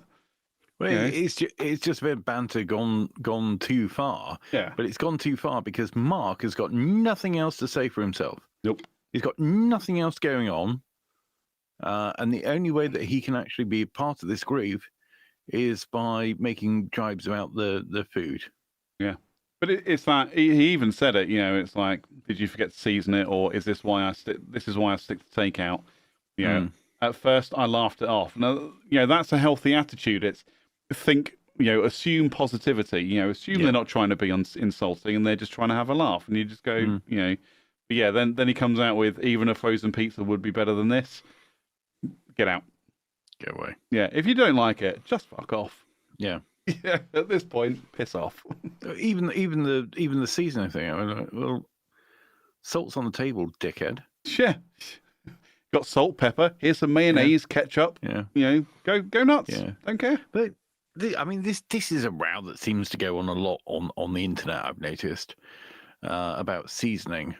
Fruit. Yeah, and there are certain people that say, "Oh, this hasn't got any seasoning," and or the insults. Like somebody's doing a recipe online. Yeah. And people get in the video comments and say, "Huh, where's the seasoning?" Yeah. And I know we've talked about this before. Mm-hmm. And we're going to get recycleds in the chat, but we talked about this before. But actually, some places use shit food, and then they cover for that by using lots of different herbs and spices and all sorts of things. Mm-hmm. Whereas actually, if you've got some good ingredients to start with, then it doesn't need much. It might be just a case of it just needs a pinch of salt or something like that. Yeah, exactly. Yeah. Exactly. I mean, we as Britons regularly get accused of making bland food, especially by Americans. Now, Americans do like to season their food, so I'm told, and from my experiences. Our food can seem a bit bland, but assuming this guy is not, from a completely different country or completely different culture, it's still the same stuff. And Bex has made a really good point in the chat about saying that maybe this guy was just jealous that the food was actually nice and he really liked it. Yeah. Maybe this guy, accidental philosopher's cooking is actually way better than Mark's. And Mark was just a bit jealous because of it. But rather than going, actually, this is really good, you got to share your recipe with me. He's gone, oh, frozen pizza would be better. Like, okay, go buy a fucking frozen pizza then. Piss off. Yeah. Was it a 20-minute walk home? Do you go buy a shop on the way? Cool. Go, stop in Tesco's and get yourself a frozen pizza, my friend. Yeah. That's entirely your choice. Yeah. Yeah. So Mark is not only the arsehole, but he's also a twat. Complete twat. This is where the use of not using people's real names is the downfall. It should be his full name, potentially an address. So full name, address, date of birth. Everybody reading this knows not to invite Mark round to the house. Right. Yeah, no, I agree. Yeah. I agree. But I thought that was quite funny, actually. Just, a 20-minute walk. Oh, get over yourself. It's not that bad. Yeah, it's not that bad. But Mark's it. So I usually have 2 rules for life. Do your job, don't be a dick. There is now a 3rd one, and that is don't insult the chef. Yeah. Then again, that comes under don't be a dick, so I'm still back to 2. Anyway, I think it's about time we took a very short break. Sure, no problem. We'll be right back, folks. We're back. We are. We're back. We're back. How was your poo? Very good. Thank you very much. I'm kidding, of course. We just needed a short break, a short intermission. So welcome back, everybody. Ruby has told us she's going to go feed the minions. Okay. So, and Chrissy asked if you're making pigs in blankets. No. Of a fashion. Of a fashion. Just dropping them off at the pool. Dropping the kids off at the pool. Oh, dear. Good. Oh, have you got any more stories to regale us with, Ted? Stories of what? I don't know. Pigs in blankets down the toilet. I don't know. Something. Yeah. Well, that took a turn for the worse. Anyway, so, but talking of stories, I do have another. Am I the asshole? Oh, okay. I'm curious. You are. Am I the asshole for getting the ick after my girlfriend got a boob job and it became her whole personality? My first question is, what is the ick? Well, the ick for the uninitiated is that's when you just like, it appears to be something that mostly women get for men. And basically, they might be with somebody or on a date or something like that, and then they'll do something, whether it's breathing the wrong way or saying the wrong thing or whatever it may be, and all of a sudden they sort of shudder and go, "Ooh, no," and then that's it. Okay, fair enough. Game over. Fair enough. So anyway, am I the asshole for guessing? Sorry, before you just jump in with that one. Yes. So Chrissy has come back with a snap judgment on this one and said initially wants to say not the asshole. Oh. So let's read on. Yeah. And find out whether it's true. Am I the asshole for getting the egg after my girlfriend got a boob job and it became her whole personality? My girlfriend of 5 years has always wanted a boob job. I was always sure not to influence her decision, as it is ultimately not my body that will go through the change. Whenever she would ask me what I preferred or if I would like it, I told her that if that's what she wanted, I would not try and stop her. But I reminded her that I liked her the way she was without any extra enhancements. For more context, she was a great tennis player. How's that context?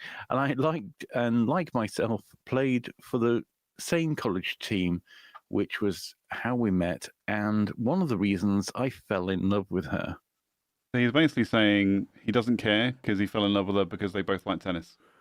Yeah, which is an odd reason for falling in love with somebody, but each to their own. Yeah. I don't know. Do you play much tennis? I was trying to think. Play tennis, do you? I was trying to think of a witty comeback, but I ran out of time. So no, I do not play tennis. Okay. Anyway, that's the reason I fell in love with her, through our shared love and interest in tennis. This past summer, she finally got that boob job done. So the first time I saw her was in August when school started. So now, let me tell you guys about the weeks leading up to that. You know, why not?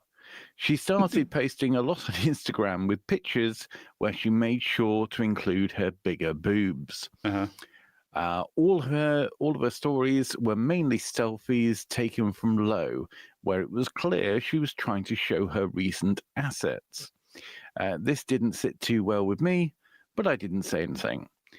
As I've always tried to be a non-toxic boyfriend who is fine with her going out and her posting what she wants, pushover, not non-toxic, about 2 weeks after that boob job, she got her nose done as well. 2 weeks afterwards. Okay. Yeah. So anyway, I wonder if she had that enlarged as well. All right. Which added to be fair, I know somebody that had a breast reduction. Yeah. Did they then put that onto their nose? No. But okay. She had a breast reduction and is much happier with just the two. Anyway, she.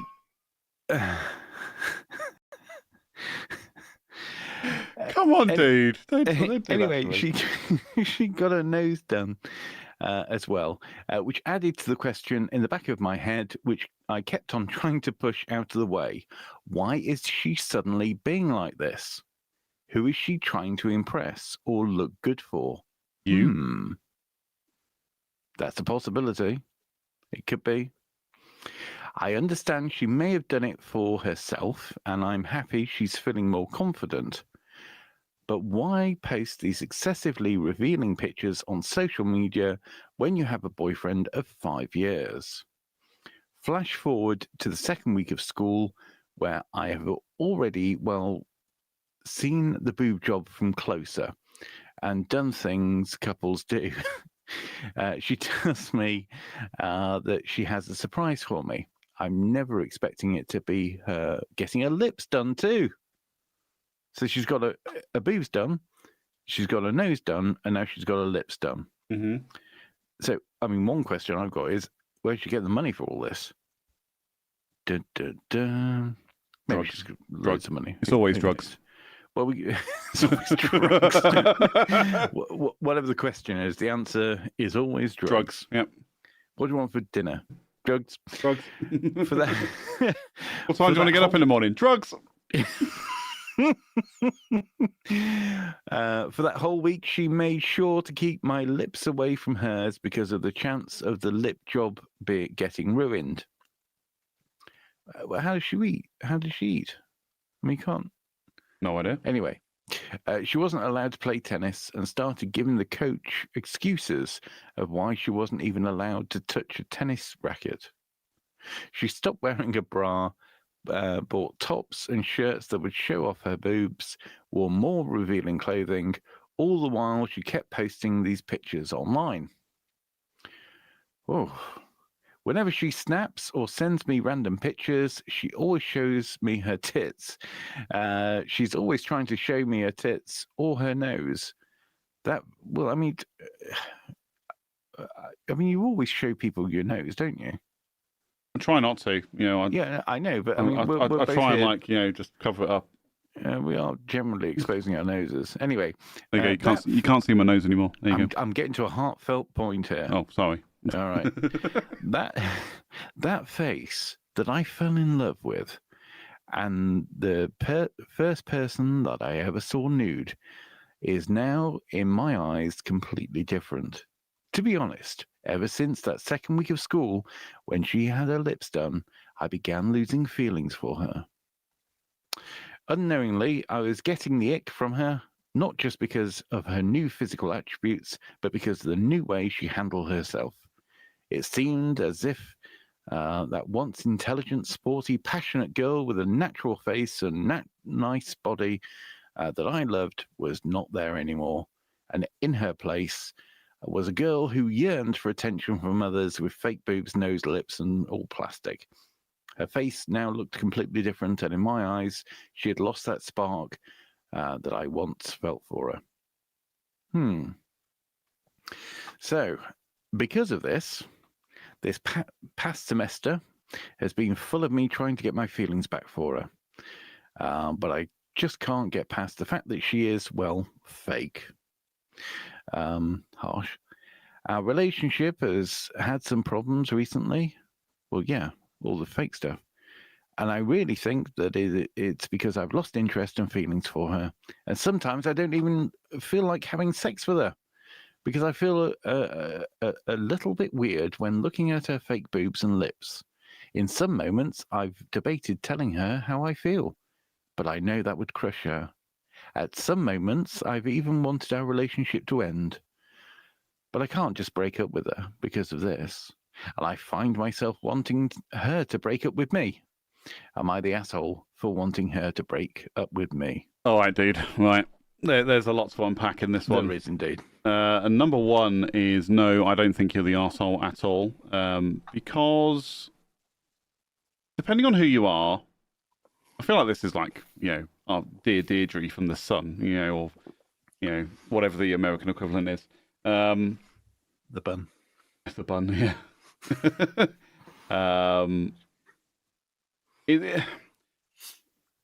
Physical attraction plays a big part in every relationship. It has to. Everyone has their taste. Everyone, knows, or some people don't.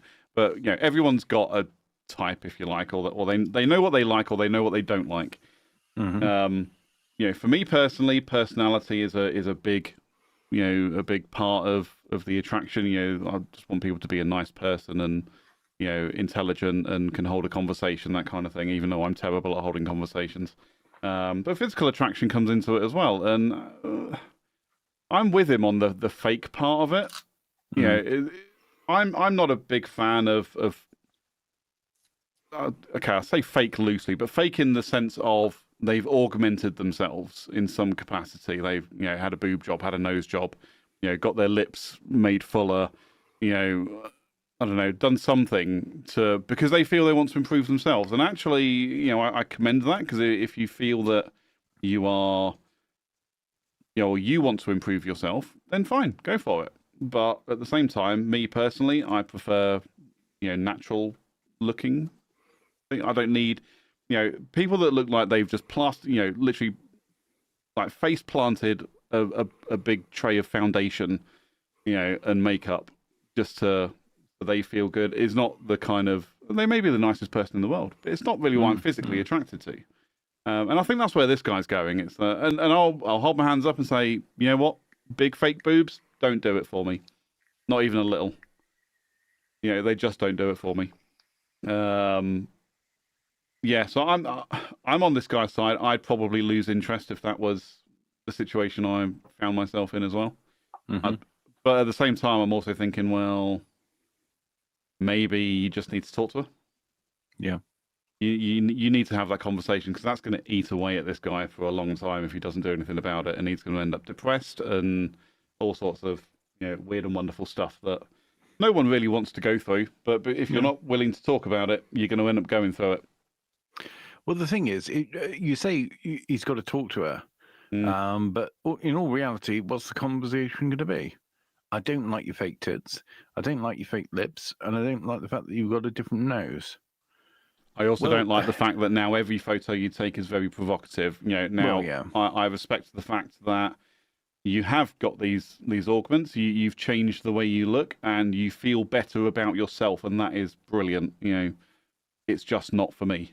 Yeah, it's just not what I'm into. And you may be the same person, you may not be the same person, but actually your behavior has changed because of it. I think he needs to realize that he is also probably quite conservative himself. He likes people to just be a bit more reserved. He doesn't want people to be out there, and he certainly doesn't want his partner, who he's been with for 5 years, so there is a quite strong connection there, to suddenly be changed and behave completely. Imagine, I don't know, your kids or your partner or anyone in your family or anyone if their behavior suddenly changes, you're going to be like, oh, hold on a minute, you are different. You're not who I became friends with. You're not who I fell in love with. You're not the same person that I knew 2 weeks ago, a month ago. Yeah. What's changed? And I think he needs to understand why she needed to make that change, and that's why he needs to talk to her. Well, I tell you what, there is a lot to unpack here. And the first thing I would say is, just in response to that, yes, okay, she's clearly changed in some way of her personality, what she's posting and all that sort of thing, which is all well and good. But do you know what? Just from a very physical point of view, he's being presented with something very different to what he had before, and like you said, what he fell in love with, or however he wants to put it. The other thing, not to put too fine a point on it, but they're 21. What was he? They're clearly in university right now. Yeah. So 21 and 20. Okay, so if it's been 5 years. So they've known each other since they were 16 and 15. Now, 16 and 15 and 21 and 20 are vastly different. Oh, yeah. Right? For the remainder of their lives, 5 years won't make that much of a difference, really, in terms of personality and whatnot. I mean, it can do, but generally speaking, going from mid-teen to, being 20 is a big difference. And do you know what? This is all before, this girlfriend, her prefrontal cortex is not quite formed. She's you're not even getting close to how this person is going to be for the next 10 years. So I think possibly he's expecting too much in terms of her personality, and how her personality won't change from when she was 15. Well, of course it will. 100%. It seems to me that she's discovered two things. One, attention. She's getting a lot of attention from people online. which it seems to be one of the things that obviously you pointed out there. Yep. The way that she's doing that. Yeah, it was clear. I mean, you're hovering right next to it with your cursor there. So Yep. You know, where it's clear she's trying to show her recent assets. Yeah. For me, that's. I mean, why would anybody get any kind of cosmetic surgery if you don't want to then show it off afterwards? Again, Well, yeah. I'm going to step back a little bit to some of the previous conversation and say, I've just bought a new car. Everyone come look at my new car. Yeah. I've just bought a house. Everyone come round. We're going to have a housewarming party. I want you all to see it because I want to show it off to you. It's exactly the same here. Yeah. I'm with you. I'm with you on the whole fake boob thing. It's that everybody goes too big. They always go too big. They always go too big. I mean, I certainly did, so...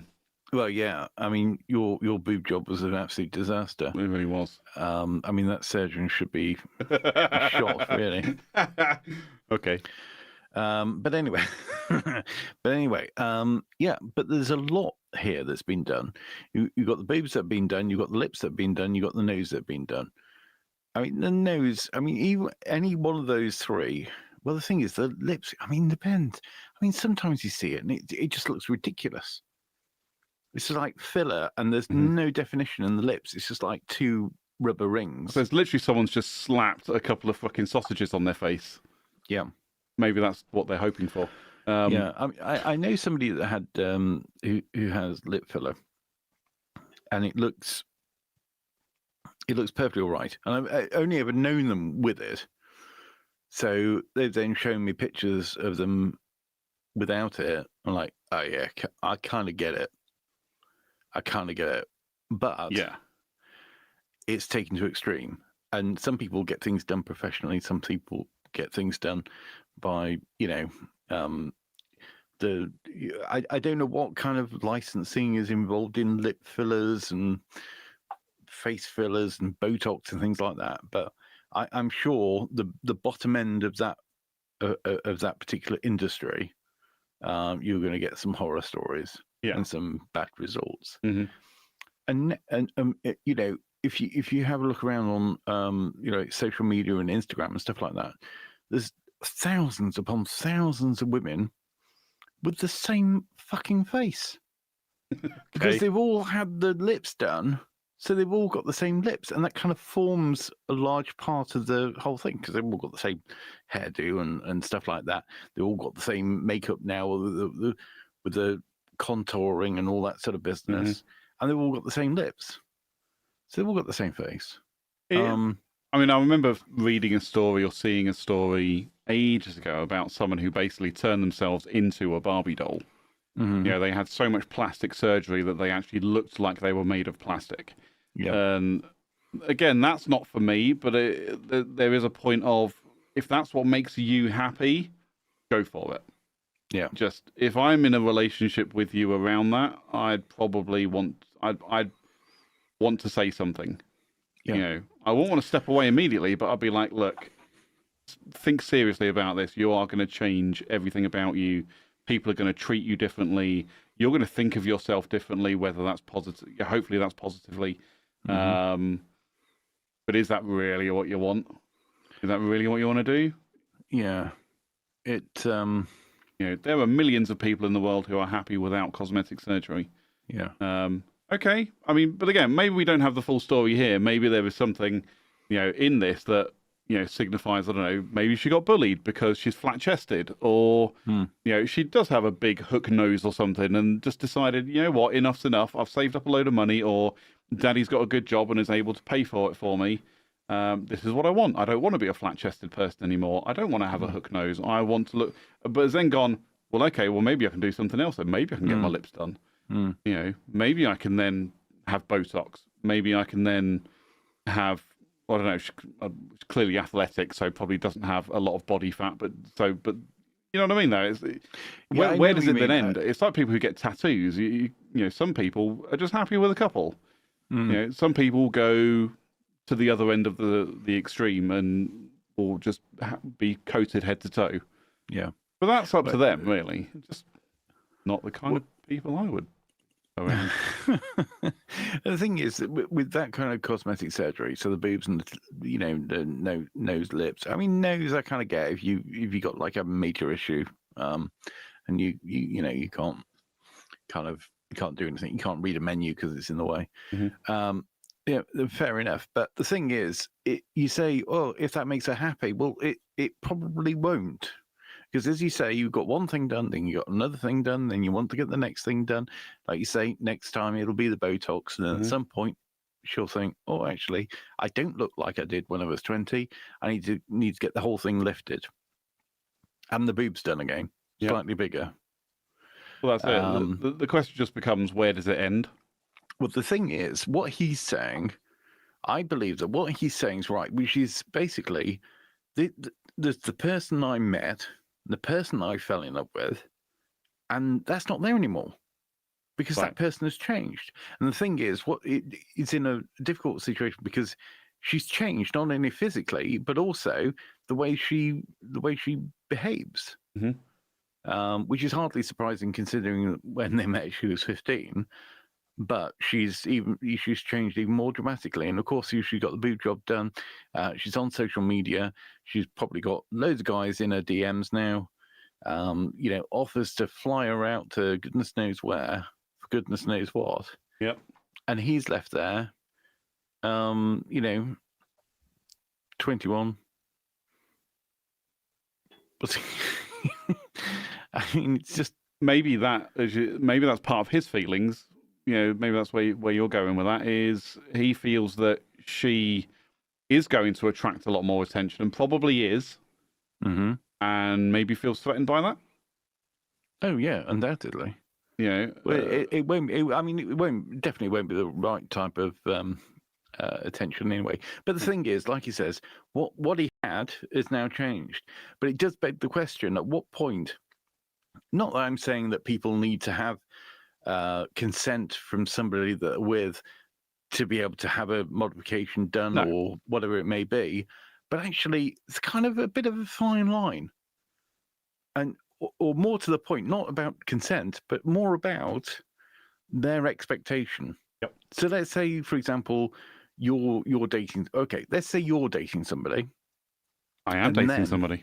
Okay, but I was trying to keep it hypothetical. Okay, sorry, yeah, all right. Yeah, so it doesn't matter what your answer is here. So let's say, for example, you're dating somebody and you decided that you wanted a tattoo of a spider's web across your face. Yeah? Mm-hmm. Let's just imagine. Yeah, hypothetical, wanted, hypothetically. Yep. What would your expectation be that this would be accepted by the person you're dating, or would your expectation be that actually that might be a bit of a deal breaker, no matter how long the relationship had been going?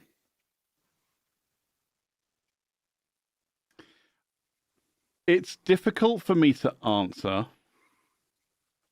and I'm trying to be as open and objective on this as I can be. If I just went out and did it, yep, I'd expect there'd be conversations around it. My expectation is there should be conversations around it. I wouldn't expect that person to just run away because of it. But at the same time, knowing who I am, I would be talking about it before the fact. Okay. And I get from the description here that they did talk about it, because he was like, I don't want to stop her from doing it. I don't want it to feel like I'm controlling it, etc. But I would hope for a very real conversation around it, like, not even my current partner, but like you say, hypothetical person with me in a relationship. I would say, well, look, I'm thinking about getting, Michael Jackson's face tattooed on one half of my face. What do you think to that? I'd hope for honesty. Yeah. And I'd hope that they would, realistically, if I ever did that, I'd hope they'd turn around and be like, are you fucking mad? What the fuck? But that's just me. But I would hope there'd be open and honest communication about it, so I understood how they felt before I did it. Okay. Because it doesn't just affect me. It does affect other people. Yep. If I'm getting a tattoo on my arm, or I'm getting my sleeve done, or whatever, I'm just going to be like, hey, I want to get my sleeve done. I've saved up some money. This is the design I want. This is why I want it. And it'd be yeah, cool, no problem. Yeah. Because it's a sleeve. It's generally more accepted than facial tattoos. Sure, but what if they said, no, I like you the way you are? I'd be like, but it's what I want. Yeah, I'd start asking questions of why don't you want me to have it? What's wrong with it? Again, a mature, grown-up conversation is what I'd hope for out of that. Whether we got it or not, I don't actually know. Yeah, but then you're saying mature, grown-up conversation. I get that, but at the end of the day, if somebody doesn't like it, because hypothetically, we're talking about somebody that has then said to you, "Oh, I don't like that." I'd want to try and find out. I'd want to try and find out what they do like, or if there'd be anything they'd want to contribute to it. Or if they say, "I like you just the way you are," I'd be like, "Well, I want to make a change," and but again, I'd want to try and communicate why I want to make that change. I like the idea of having a sleeve tattoo. It says a bit more about me as a person. Again, you can apply this to a face tattoo as well. You could be like, well, it's my style. It's it's what I've been thinking about for a long time. I think it says more about me as a person. It tells people about my personality. Whatever reasoning I could think of that would be valid. If it was a deal breaker, would I then go ahead and do it? I don't know. Depends on how I felt about that person. But let's put myself in this person's situation. It's been 5 years that we've been together, and suddenly I'm saying I want to make this change to myself, and they're saying, actually, I don't think that's a good idea. I like you just the way you are. I'd be like, well, is it a deal breaker for them?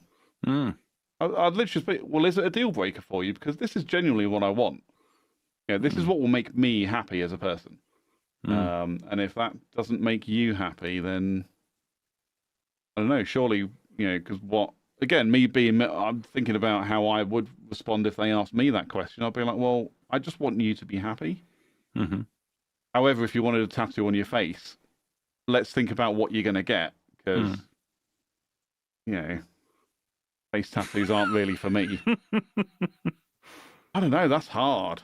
It is hard, yeah. Well, definitely where do you sit on that? You're asking me, where do you sit on it? Well, I don't know. I mean, it's a tricky one, isn't it? Because the thing is, if somebody's going to do something like that, I mean, the thing is, I've known people who've had lots of tattoos, and people who've had a few, and all that sort of thing.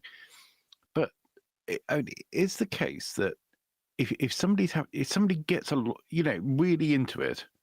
Like they're like, oh yeah, I'm really a tattoo person. And they're just like, I'm going to get that done. I'm going to get my leg done. Then I'm going to get this done, that done, and the other thing. You just think, well, let's say you're in a relationship with them. You'd be like, well, hang on a minute. The person that I'm in a relationship is going to change and keep changing, but not like in a natural way. Not like in we're just going to grow old together and get wrinkles and all that sort of thing. It's only to be expected.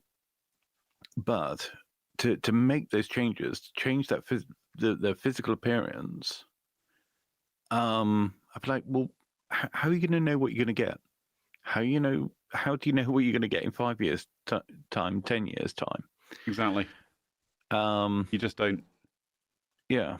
You just don't know what you're going to get. Yeah. I mean, I don't know. And the thing is, with any kind of body modifications, I probably lean towards the idea that actually there's probably some sort of, it's probably more of a mental thing than a physical thing, and perhaps they should not. But the idea that they're never going to be happy. Well, perhaps they're never going to be happy with the amount of tattoos that they've got. So they're going to end up, adding to it and changing it and covering the ones that they've had before. Yep. Like, a little bit too much. But the thing is, what I should have asked you was, what if it was somebody that you were in a relationship with, and then all of a sudden they got massive fake boobs? I think Because you were like, that's not my thing. Yeah, I think I'd be pretty pissed. If they just did it without talking to me, I think I'd be pretty mad. Mm-hmm. But I'd also, again, I want to try and understand why they want to do that, why that's important to them. What is it about, having that kind of augmentation that appeals to them? Why, what is it? They just want to feel good about themselves. Well, okay, I probably have I'm going to try and put myself in this guy's position as me. Mm-hmm. It sounds like they've had a conversation. He has said nothing because he just wants her to be happy. Yeah. I would probably have the same conversation as be like, well, do you truly think you're going to be happy once you do that? Mm-hmm. What's the real reason why you want a boob job? What's the real reason why you want a nose job? Yeah. Hypotheticals are very difficult for me. I like kind of black and white, yes and no answers.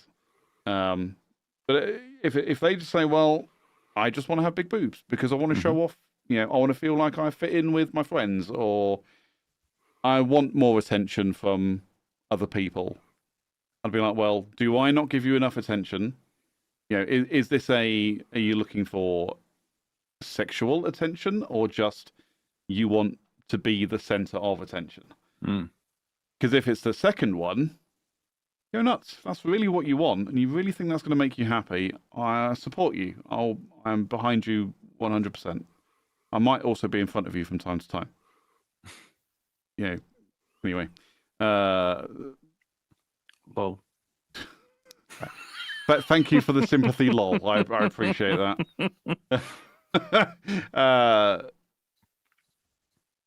I'd like to think that we could work as a team on things like that. That we would understand each other's thoughts and feelings and come to a reasonable consensus on what we should be doing. Like, okay, let's say, for example, I may be with a flat-chested partner who goes, you know what, actually, I want my boobs to enter a room 10 minutes before I do. That kind of size. I'd be like, whoa, hang on a minute. Is that really what you want? Or should we start small, no pun intended, and then work our way up? Because I feel like, there's a couple of things in my head. I'm just like, if you go from not having a lot to having, basketballs sticking off your chest, your back is going to be killing you after a week. That's really going to hurt after a while. Yeah. And I think you should be factoring that in. But at the same time, that's a very big change to go through. It would be like, I don't really know. I can't really think of a comparison. It would be like driving a smart car and then going to a Ferrari the next day. Yeah. Cars seem to be the analogy for the day.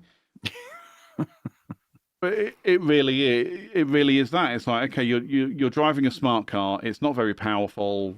Doesn't attract a lot of attention to. I'm driving a Ferrari down the road. This thing is very powerful, difficult to control. Everyone's looking at it. I'm not saying I'm going to be a danger to myself by having big boobs, but it's that level of change. It's not a. If you want to, you should work your way up to it. You start off with a small car, you then buy a slightly bigger car, you then buy a slightly bigger car.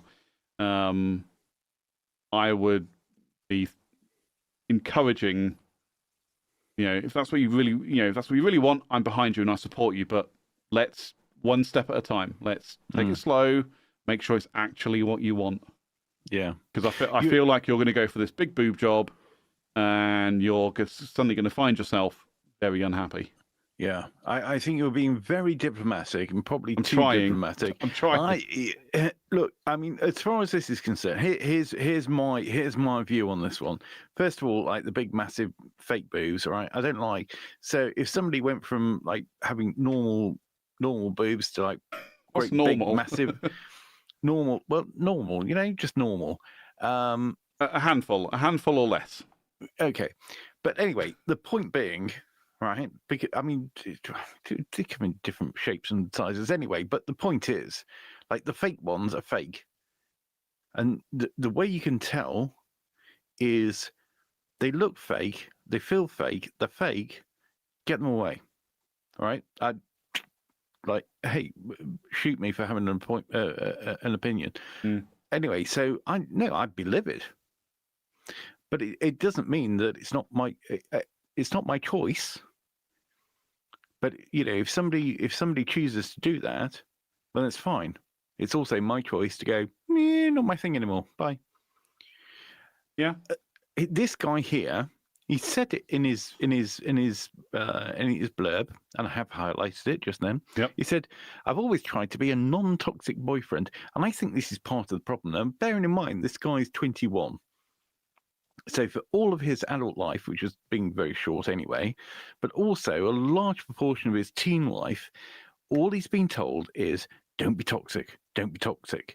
Men are controlling. Well, to the point where when he's got a girlfriend and a long-term girlfriend of 5 years, albeit the young, so that I'm going to add that as, hey, let's look at the context here. But he's not going to say boo to a goose. Because as far as he's concerned, he can't believe his luck, right? So for as long as he's been, let's say for as long as he's been old enough and she's been old enough, he's been, living the life, hasn't he? With this girl that plays tennis and obviously quite athletic. He doesn't want to spoil anything. He doesn't want to upset the apple cart by appearing to be toxic or controlling, or all the things that we're told all day long that are the really bad things. I was just thinking about that as you were saying it. 21 years old, and looking at when it was posted a day ago. 21 years old. He has left high school at the age of 18, right at the end of, or maybe middle to end of the whole toxic masculinity thing. Yeah. That was a big thing at some point, wasn't it? Yeah. I remember this whole, toxic masculinity. So yeah, it's probably been ingrained in him at this point that he can't say what he wants to say because it's considered toxic. But at the same time, I feel like it needs to be said. What? Whatever's in his head, all this stuff that he's talking about here needs to be said. Not to Reddit, to her. To her. But the thing is, the problem with this whole situation is it's too late. But it's always too late, because the moment she's saying, I want to have my boobs done, it's already too late. Because she's already decided. Yeah, essentially, yeah. Because if there's anything to be known about women, is that they've decided the thing before you get let in on it. Yep. So it's already a done deal. So the boob job is a done deal. So he's screwed either way. Yeah.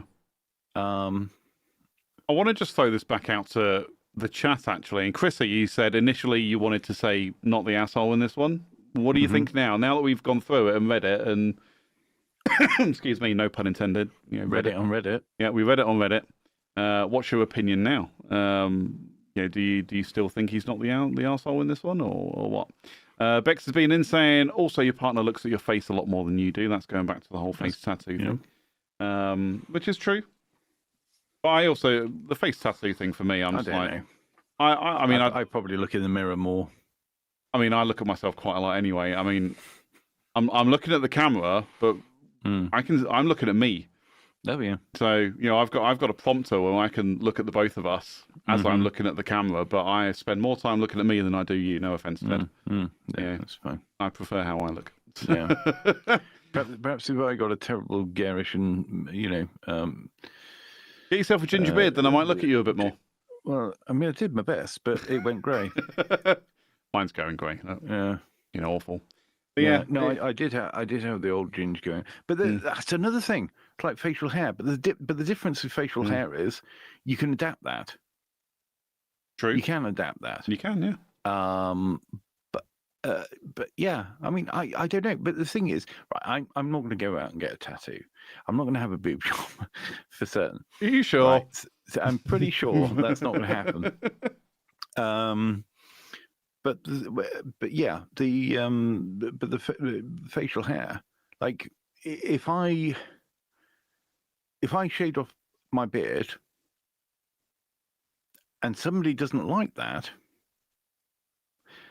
then I've only got myself to blame.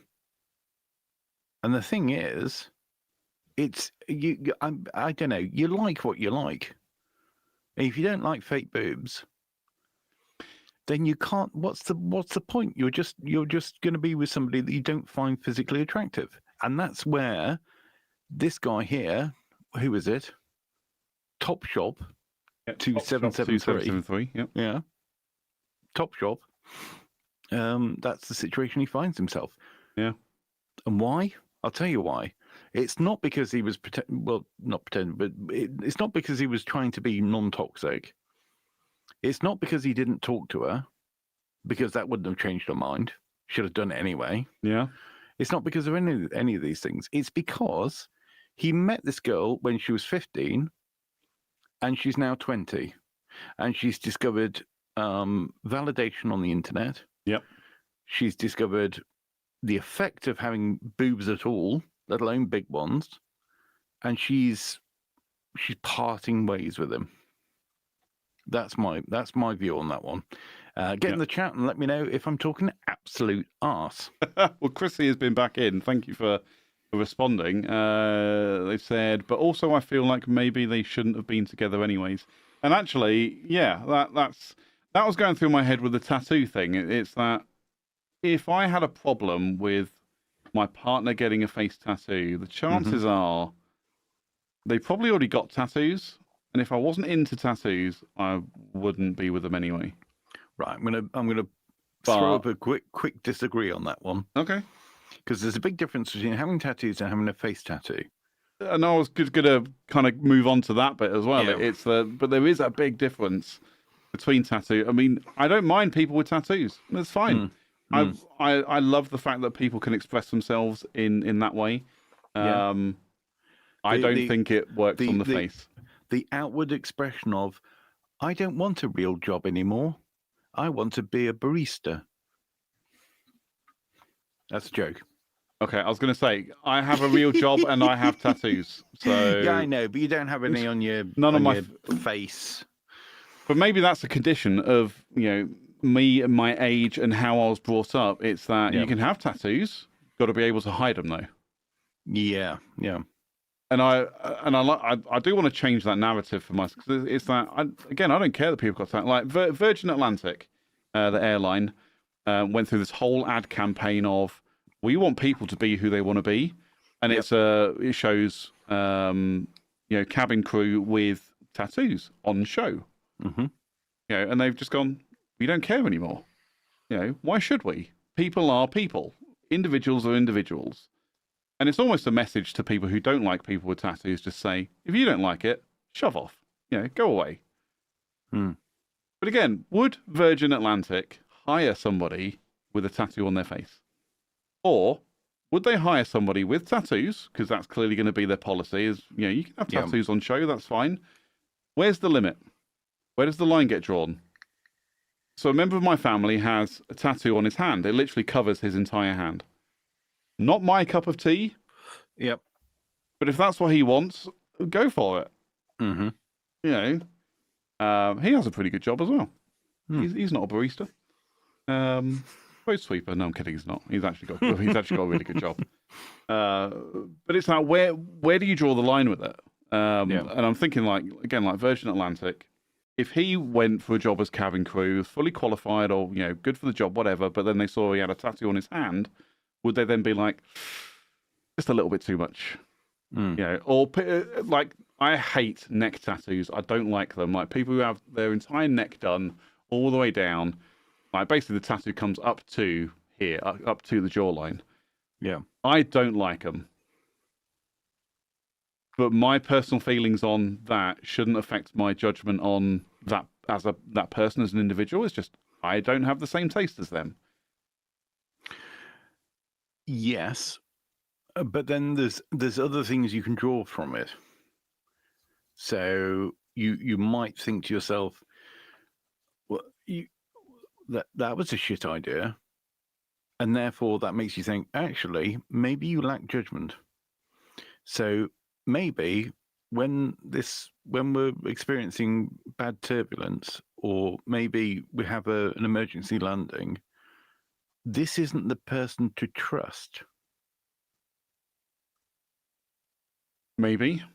That's got to be a consideration, because if you think, apart from anything else, unless you try and do a DIY job on a tattoo, the chances are somebody's spending hundreds of pounds getting a tattoo done, potentially on their neck, potentially on their face, potentially whatever it may be. They might spend a lot of money getting their cheeks pierced, or their a bone through their nose, or whatever it may be. To me, that seems like probably not a good use of resources. Okay. And if you make decisions like that, do you make decisions that are do you make decisions generally?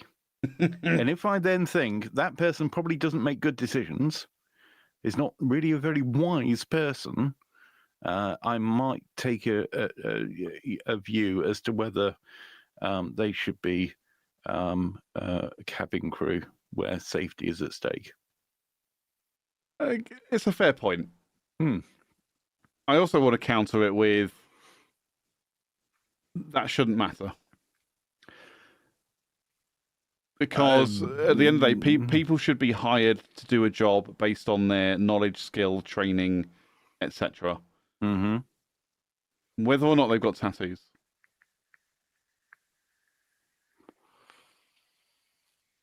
It just shouldn't matter. Does it matter what they've got tattooed on there? That does matter. Yeah, right, okay. What they have so there is as a line. What people have as a tattoo, there is a line. Yeah, and I'm going to go to the complete extreme. And if someone's got a swastika tattooed on their face, in the Nazi configuration rather than the Hindu religious configurations, probably not the people you want to be hiring. Yeah, because they have that symbol. The chances are they have some extreme views, which don't sit well with most people. Yes. What if they have a hammer and sickle? I mean, if you've got a hammer and sickle on your face, you're probably not in this country. What if you... No. I think Star had his covered up. But please don't sit here asking me about what I accept and what I don't, because we'll be here forever. Oh yeah, absolutely. So we would if you were asking me the same thing. Exactly. But no, I mean these are definitely considerations. So, and I'm not just talking about tattoos. I'm talking about body modifications. I'm talking about, are you going to trust somebody who's got massive melons that they've had installed to their front? Because you're going to look at that and you think, well, actually, are you these are not serious people. I think that's what it boils down to. If you come across somebody who needs to be who is in some sort of position of trust, and they demonstrate themselves to not be serious people because of the way that they present themselves, then I think that does have an impact. But anyway, going back to the point that we're making in the first place, which is this guy. This guy says, is he the asshole for getting the ick because of his girlfriend getting a boob job? And my view on this one is he's not the asshole. No, I agree. Anybody can get the ick over anything, and this is something that is, let's say, avoidable. This could have been avoided by her, by not having these things done. Equally, if she really wants to get them done, she can get them done. But he's equally entitled to get the ick. It's all about everybody having free choice. She can get it done. He can bugger off. it's his feelings at the end of the day, and he can Yep. feel. He is free to feel however he wants to feel, Yeah. or however he feels. Because Yeah. let's be honest, feelings generally aren't a choice. Yeah. Yeah, I don't think he's the arsehole in this one. No. But I do think he could have approached it slightly differently. Yeah. And actually spoken to her about it and told her how he feels. Mm-hmm. Because I think just from reading that and thinking back on it, I think he realizes that the point he does have that conversation to say, this isn't my style, I preferred you as you were, your behavior has changed, your personality has changed. He knows that that is the end of that relationship. And I think actually, not that I'm a psychoanalyst or anything, but I think there's an element there of he knows that is the end of the relationship and he is scared of ending that relationship. Yeah. He doesn't want to do it because he's scared to do it. He doesn't have the fortitude to do that. Yeah. Hence why he's then said, I find myself wishing that she would end the relationship. He clearly wants out because he's not happy. Yeah. The smart and sensible thing to do here is to just talk to her, tell her how you feel, and call it a day. Yeah. Yeah, absolutely. That's just my feeling on it. Well, you should call it. I mean, it doesn't matter how he does it. I mean, but literally, but like, if we're saying, look, each to their own, they can do whatever they want. He could just get a tattoo of the word cock on his forehead, and then turn up, and she will dump him. Oh, 100%. Like that. Yeah, 100%. Yeah. And she'll be like, why did you do that to yourself? And he'll go back at you. Yep. But anyway, no, it's not the asshole. Anybody can get the ick over anything. Yeah. The chances are he could go through all sorts of, he could think it out and spend months working that one out and then think, well, I can just about get over it. And then she'll get the ick because he grows a beard or something. Yeah. Good. Well, that was quite a deep conversation. Yeah. I think. I mean, it was quite surface level, really. I mean, well, yeah, it was, yeah. Mostly talking about big boobs. Yeah, it's very surface. I tell you what, though, I think the learning point from this is, big fake boobs. No, don't do that. And if you've got any problems, like this man here, who thinks he might be an asshole. Or somebody else that thinks that what other things do we have? Making my friend walk home after insulting my food. Yeah, or any of the other things that we've mentioned, problems that people have got that I can't even remember because I couldn't give a real toss anyway. If you've got any problems, get in touch and we'll solve them for you. Yeah. We'll tell you if you're an asshole. We'll tell you. Well, we'll definitely volunteer that if that's the question. I am just going to say though, if you do want a boob job, go for it. It's your choice. Just not our style. Yeah, I mean, okay, but here we go. Right. No, I'm not trying to reopen the conversation. No, I'm not. I know you're not. I am. Look, this is my Jerry's final thought, and I'm not even Jerry. So here we go. If you want to have a boob job, like, generally speaking, don't. Okay, it's the same advice as exclamation marks. Okay, if you want to write an exclamation mark down, generally speaking, don't. There are always going to be exceptions. There are always going to be extreme times when actually an exclamation mark is a good idea, like having a boob job. Okay, sometimes. But generally speaking, don't do it because you're only going to attract the wrong attention. Particularly if you're in a relationship, then they're going to go, well, actually, now I'm just with some bird with fake tits.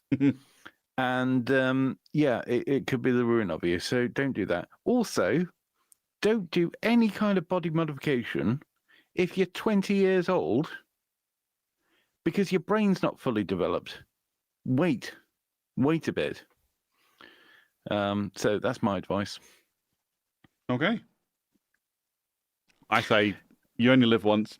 Do whatever you want to do, whatever makes you happy. but it may not make you happy in the end. Oh, it won't make you happy. And if you're 20, don't take that. Do not take CJ's advice at the age of 20. Okay, all right. Let's wrap it up, Ted. We're going to be here forever.